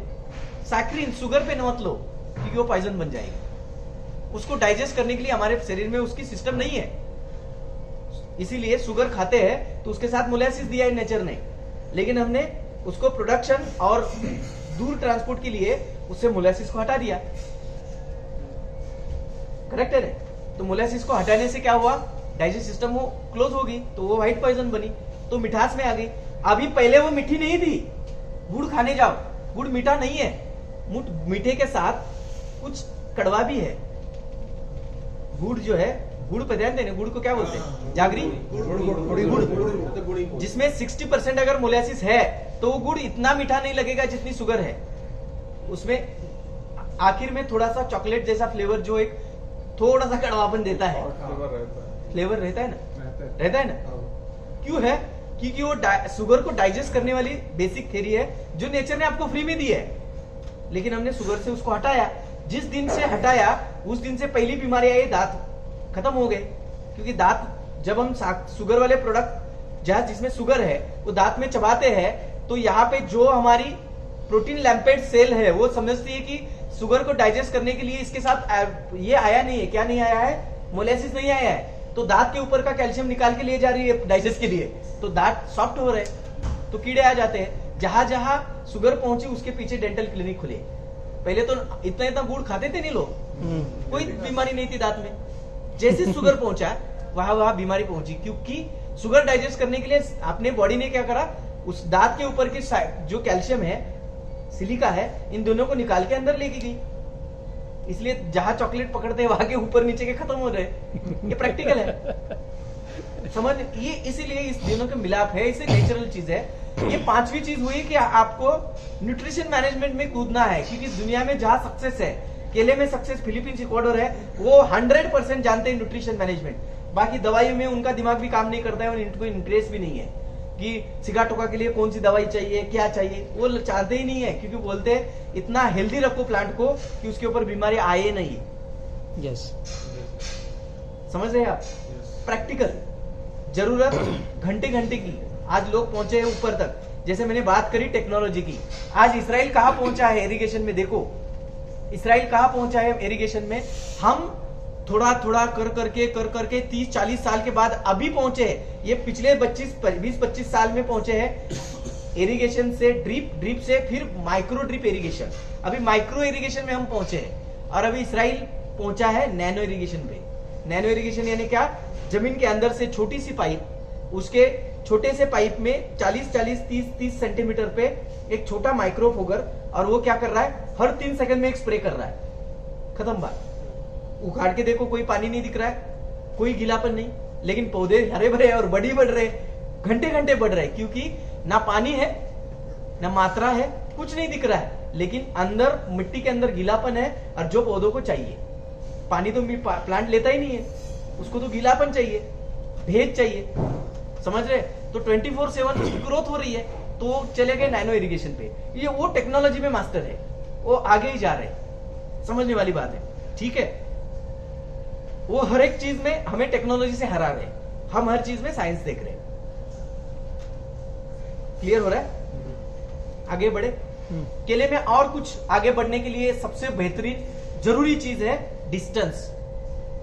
केला अगर भारत में लगाना है तो पूरे भारत की एकत्रित अगर स्टडी करे तो समझ में आता है कि समय अनुरूप गर्मी और बारिश का केला लगे, बारिश और ठंडी का केला लगे तो 35 स्क्वायर फीट की डिस्टेंस एक पौधे को चाहिए। 35 स्क्वायर फीट, हर एक पौधा एक दूसरे से 35 स्क्वायर फीट पे लगेगा। तो उसके लिए डिस्टेंस फाइनल किया गया। जैसे लाइट हमारे ऊपर जैसे आती है, इंडिया पृथ्वी के ऊपर जहां होस्ट हुआ है, बसा हुआ है, वहां पे विषुववृत्त से जो डिस्टेंस है उससे देखते हैं तो 120 से 180 की डिग्री में हमारे पास सनलाइट आती है। सुबह 180 में आती है, जैसे ऐसे 120 में आती है, बीच में बढ़ती बढ़ती बढ़ती फिर ऊपर जाएगी, फिर एक लेवल पे जाएगी, फिर नीचे ढलान से उतर जाएगी। तो आधे में उतरती है तो 160 का दायरा ठंडी में पार कर देती है, गर्मी में वो 180 का दायरा पार कर लेती है। इसकी वजह से जो उसके पत्ते हैं, इसके ऊपर लाइट अगर आनी चाहिए तो पौधों से पौधों तक का जो साइज है, जो डिस्टेंस है, वो डिस्टेंस काफी मैटर करता है कि बीमारी आएगी और पकेगा तो कैसे पकेगा, कि पूरा 100 पकेगा या आधा अधूरा पकेगा। क्योंकि प्लांट अगर न्यूट्रिशन लेता है तो उसको डाइजेस्ट भी करता है खुद ही। इसलिए पृथ्वी के ऊपर प्लांट ही अकेली एक चीज ऐसी है कि जो स्वयं पोषित है। क्या है? स्वयं पोषित है। क्यों स्वयं पोषित है? क्योंकि वो जो भी पृथ्वी के ऊपर है, पंच तत्वों से बनी हुई हर चीज है वो जमीन से लेता है और उससे खुद का अनाज भी खुद बनाता है, और बाकी सारे डिपेंडेबल है, यानी परपोषित है। सही है ना? हम खाली पचाते हैं, बनाते नहीं है। समझने वाली बात क्या है? हम पचाते हैं, बनाते नहीं है। हमारे पास खाली डाइजेस्टर है, बाकी बनाने वाली कोई विधि नहीं है, किसी को दी नहीं है। लेकिन प्लांट अकेला है कि जो खुद बनाता भी है और खुद पचाता भी नेचुरली है, और सारे सृष्टि को दे भी रहा है, डोनेट भी कर रहा है। समझ में आ रहा है? ये तीन चीजें इसके लिए इसी में है, क्योंकि इसमें ड्यूअल रेस्पिरेशन है। क्या है? ड्यूअल रेस्पिरेशन, यानी कार्बन डाइऑक्साइड भी लेता है और ऑक्सीजन भी लेता है। दिन में वो ऑक्सीजन छोड़ता है, कार्बन डाइऑक्साइड लेता है, रात में उल्टा करता है, ऑक्सीजन लेता है, कार्बन डाइऑक्साइड छोड़ता है। हमारे में ऐसा होता है? गड़बड़ हो जाएगी। कोई भी प्राणी में, कोई जीव सृष्टि के आधार प्राणी में ड्यूअल रेस्पिरेशन नहीं है। क्यों नहीं है? क्योंकि हमारे पास खाली डाइजेस्टर है, हमारे पास कोई प्रोडक्टर नहीं है, प्रोडक्शन करने वाली कोई गतिविधि नहीं है। क्लियर हो रहा है ना कि ज्यादा हो रहा है? सुन लो, ठीक है ना? अटक गया तो अटक गया, नहीं तो स्लिप हो जाएगा। क्या है? प्रयास करेंगे अटकाने का, है ना? तो एक फैक्ट है, इससे अनाज जो पौधे हैं वो एक सिंपल भाषा में, साइंटिफिक को छोड़ते हैं, गोली मारो। प्लांट अनाज कैसे बनाता है? जैसे जमीन से आप न्यूट्रिएंट्स डालते हो, या nitrogen, phosphorus, potassium, calcium, magnesium, sulphur, जो भी कुछ डालते हैं, इसका लेने के बाद वो पत्ते में आता है, पत्ते में लाइट गिरती है, तो लाइट गिरने के बाद पत्ते के अंदर की जो पानी होता है उसकी टेम्परेचर बढ़नी शुरू हो जाती है। जैसे टेम्परेचर बढ़ना शुरू हो जाता है, पानी के अंदर के जो दो बॉन्ड है, यानी H2O, दो हाइड्रोजन, H2O, एक ऑक्सीजन, वो हाइड्रोजन के बॉन्ड ओपन होने शुरू हो जाते हैं और उससे ऑक्सीजन फ्री हो जाता है। जैसे पानी आप घर में उबालते हो ना, तो उसमें से भी ऑक्सीजन फ्री हो जाता है, एनवायरमेंट में आ जाता है गर्म पानी उबालने से, और पानी हाइड्रोजन वाला ही खाली रहता है। समझने वाली बात है। इसलिए गर्म पानी जब हम पीते हैं तो थकान महसूस करते हैं। सही है ना? जब बीमार गिरते हैं और पानी गर्म डॉक्टर पीने के लिए बोलता है तो थकान महसूस होती है, एनर्जी लेस महसूस करते हैं, क्योंकि उसमें ऑक्सीजन वो नहीं है, वो निकल गया है। लेकिन उससे बीमारियां कम समय में बरी होती है, या इन्फेक्शन बढ़ता नहीं है, क्योंकि बीमारी बढ़ने के लिए जो बैक्टीरिया और फंगस है उनके लिए भी चाहिए क्या? ऑक्सीजन। उसका पानी अगर हम पिएंगे तो बीमारी बढ़ाने का काम भी करता है, इसलिए उसमें से हम ऑक्सीजन को निकालते हैं। ये चीजें हैं। क्यों? ये सवाल आपने दिमाग में घूमना चाहिए, है ना? क्यों? तो ये पानी गर्म होता है जब पत्ते का, तो O2 जो ऑक्सीजन है वो बाहर आता है, और बचा हाइड्रोजन जो जमीन से हमने जिंक लिया, कॉपर लिया, फेरिक लिया यानी फेरस लिया, सल्फर ये सॉरी पोटेशियम लिया, कैल्शियम लिया, इन सारे जो मिनरल्स है इनके साथ हाइड्रोजन फिर मिल जाता है और हाइड्रोजन और ये मिनरल्स इनकी जो हाइड्रोलाइज मूवमेंट होती है इससे बनते हैं कार्बोहाइड्रेट्स। तो जिंक हाइड्रेस, कॉपर हाइड्रेस और सारे कार्बोहाइड्रेट्स बनते हैं, उसको हम बोलते हैं क्लोरोफिल। और इस क्लोरोफिल से फिर गति एनर्जी अलग हो जाती है, फैट अलग हो जाता है, फिर लिग्निन मटेरियल अलग हो जाता है, सेल्यूलोस अलग हो जाता है, हेमीसेल्यूलोस, बाकी वाले शब्द भूल जाओ। इसके लिए चाहिए लाइट, और जितनी लाइट पत्ते के ऊपर आएगी उतना पत्ता अनाज ज्यादा पैदा करेगा या बनाएगा, और जितना अनाज ज्यादा बनाएगा उतनी पौधे की ग्रोथ ज्यादा होगी, और जितनी ग्रोथ ज्यादा होगी उतना हमारा कम खर्चे में प्रोडक्टिविटी बढ़ती है। इसके लिए एक सबसे सक्सेस के लिए, सबसे खेती में किसानों को सक्सेस होना है तो एक चीज जो सबसे जरूरी है वो है सही ढंग का डिस्टेंस। अगर खेती में हम प्लांट में रखे तो आपको सक्सेस काफी मिलता है, क्योंकि अनडाइजेस्टिव अगर छांव में पत्ते आ गए, साग सब्जी लगाओ, कोई भी चीज लगाओ। गन्ने में हमने 3.5 फीट पे शुरू किया था, अब 6 फीट पे पहुंचे। 3.5 फीट पे 40 टन का एकड़ का एवरेज था, 6 फीट पे पहुंचने के बाद वो एवरेज 100 के ऊपर निकल गया है। ये हमारे महाराष्ट्र की स्टोरी है, ये प्रैक्टिकल बोल रहा हूँ, ये कोई मैं साइंस की नहीं, प्रैक्टिकल अप्रोच की बात कर रहा हूँ। तो ये डिस्टेंस काम करता है, क्यों करता है? क्योंकि उसको लाइट मिली। तो केले में ए लाइट 35 स्क्वायर फीट यानी प्लांट टू प्लांट 7 फीट और sorry row to row 7 foot और प्लांट टू प्लांट 5 फुट। ये डिस्टेंस सक्सेस माना जाता है बारिश और ठंडी में। और गर्मी में अगर केला लगाते हैं जनवरी से लेके मई के बीच में, तो उसमें 6x5 30 स्क्वायर फीट, क्योंकि गर्मी हमारे यहाँ ऐसी होती है क्योंकि दिन 14 घंटे का हो जाता है। कितने घंटे का? 14। 22 फरवरी के बाद दिन बड़ा होना शुरू हो जाएगा धीरे धीरे धीरे। ऐसे तो 22 दिसंबर के बाद दिन में बढ़ोतरी आनी शुरू हो जाती है और रात छोटी होनी शुरू हो जाती है। 22 फरवरी के बाद वो 10 घंटे का फासला 12 घंटे में पहुंचता है और 12 घंटे से फिर 14 घंटे में बढ़ जाता है और दिन रात छोटी हो जाती है 10 घंटे की। इससे क्या होता है? अनाज बनाने की गति बड़ी हो जाती है, अनाज लेने की गतिविधियां छोटी हो जाती है। इसलिए पत्ते में लंबाई कम आती है, चौड़ाई बढ़ जाती है। हर एक पेड़ पौधे में आप देख लीजिए, आप किसान हो तो ये ऑब्जर्वेशन आपके होनी चाहिए। तो इससे पौधे की प्लांट से प्लांट की दूरी जो है उतनी रखो और लाइन टू लाइन की दूरी कम कर दो। ठीक है, ये बेसिक चीजें मैंने आपको जो बताई है, इन बेसिक चीजों का अगर आप इस्तेमाल करेंगे, काफी चीजें हैं जिसमें छोटी छोटी बदलाव की आवश्यकता है। तो आप काली मिट्टी में, पानी भरने वाली मिट्टी में, कम पानी वाली, ज्यादा पानी वाली, खारा पानी, थोड़ा मीठा पानी, सब चीजों के साथ भी केला पका सकते हैं, बाकी वाली फसलें भी कर सकते हैं। लेकिन आपको साइंस, टेक्नोलॉजी और नॉलेज, इन दोनों का नॉलेज इसके साथ आगे बढ़ने की आवश्यकता है। ठीक है, मैं अभी ज्यादा समय नहीं लूंगा। ये हमारी एक शॉर्ट हमारी पहचान की एक आज की एक मीटिंग थी। तो आपके कुछ सवाल है तो उपस्थित करें, मैं जवाब देने का प्रयास करूंगा। फिर आगे हम समय लेके आएंगे तो ग्रुप बना के एक्सपोर्ट, डोमेस्टिक, जहां जहां भी आप आगे बढ़ना चाहते हो उन सारे मार्केटों को आप खुद ही इंट्रोड्यूस करो। फिर हम सारे व्यापारी जो भी है उनको भी इधर इनवाइट करेंगे। जो भी भारत से पूरे हमारी 18 साल की एक जर्नी है, इसमें हमारे भारत में काफी जो डोमेस्टिक है, एक्सपोर्टर है, लोकल वाले, सब लोगों के साथ अपने काफी रिश्ते अच्छे हैं। उनके लिए एक साइज चाहिए। अगर वो साइज आप देते हैं तो हम एक्सपोर्टर तो बढ़ेंगे ही साथ आपके, डोमेस्टिक वाले भी बढ़े।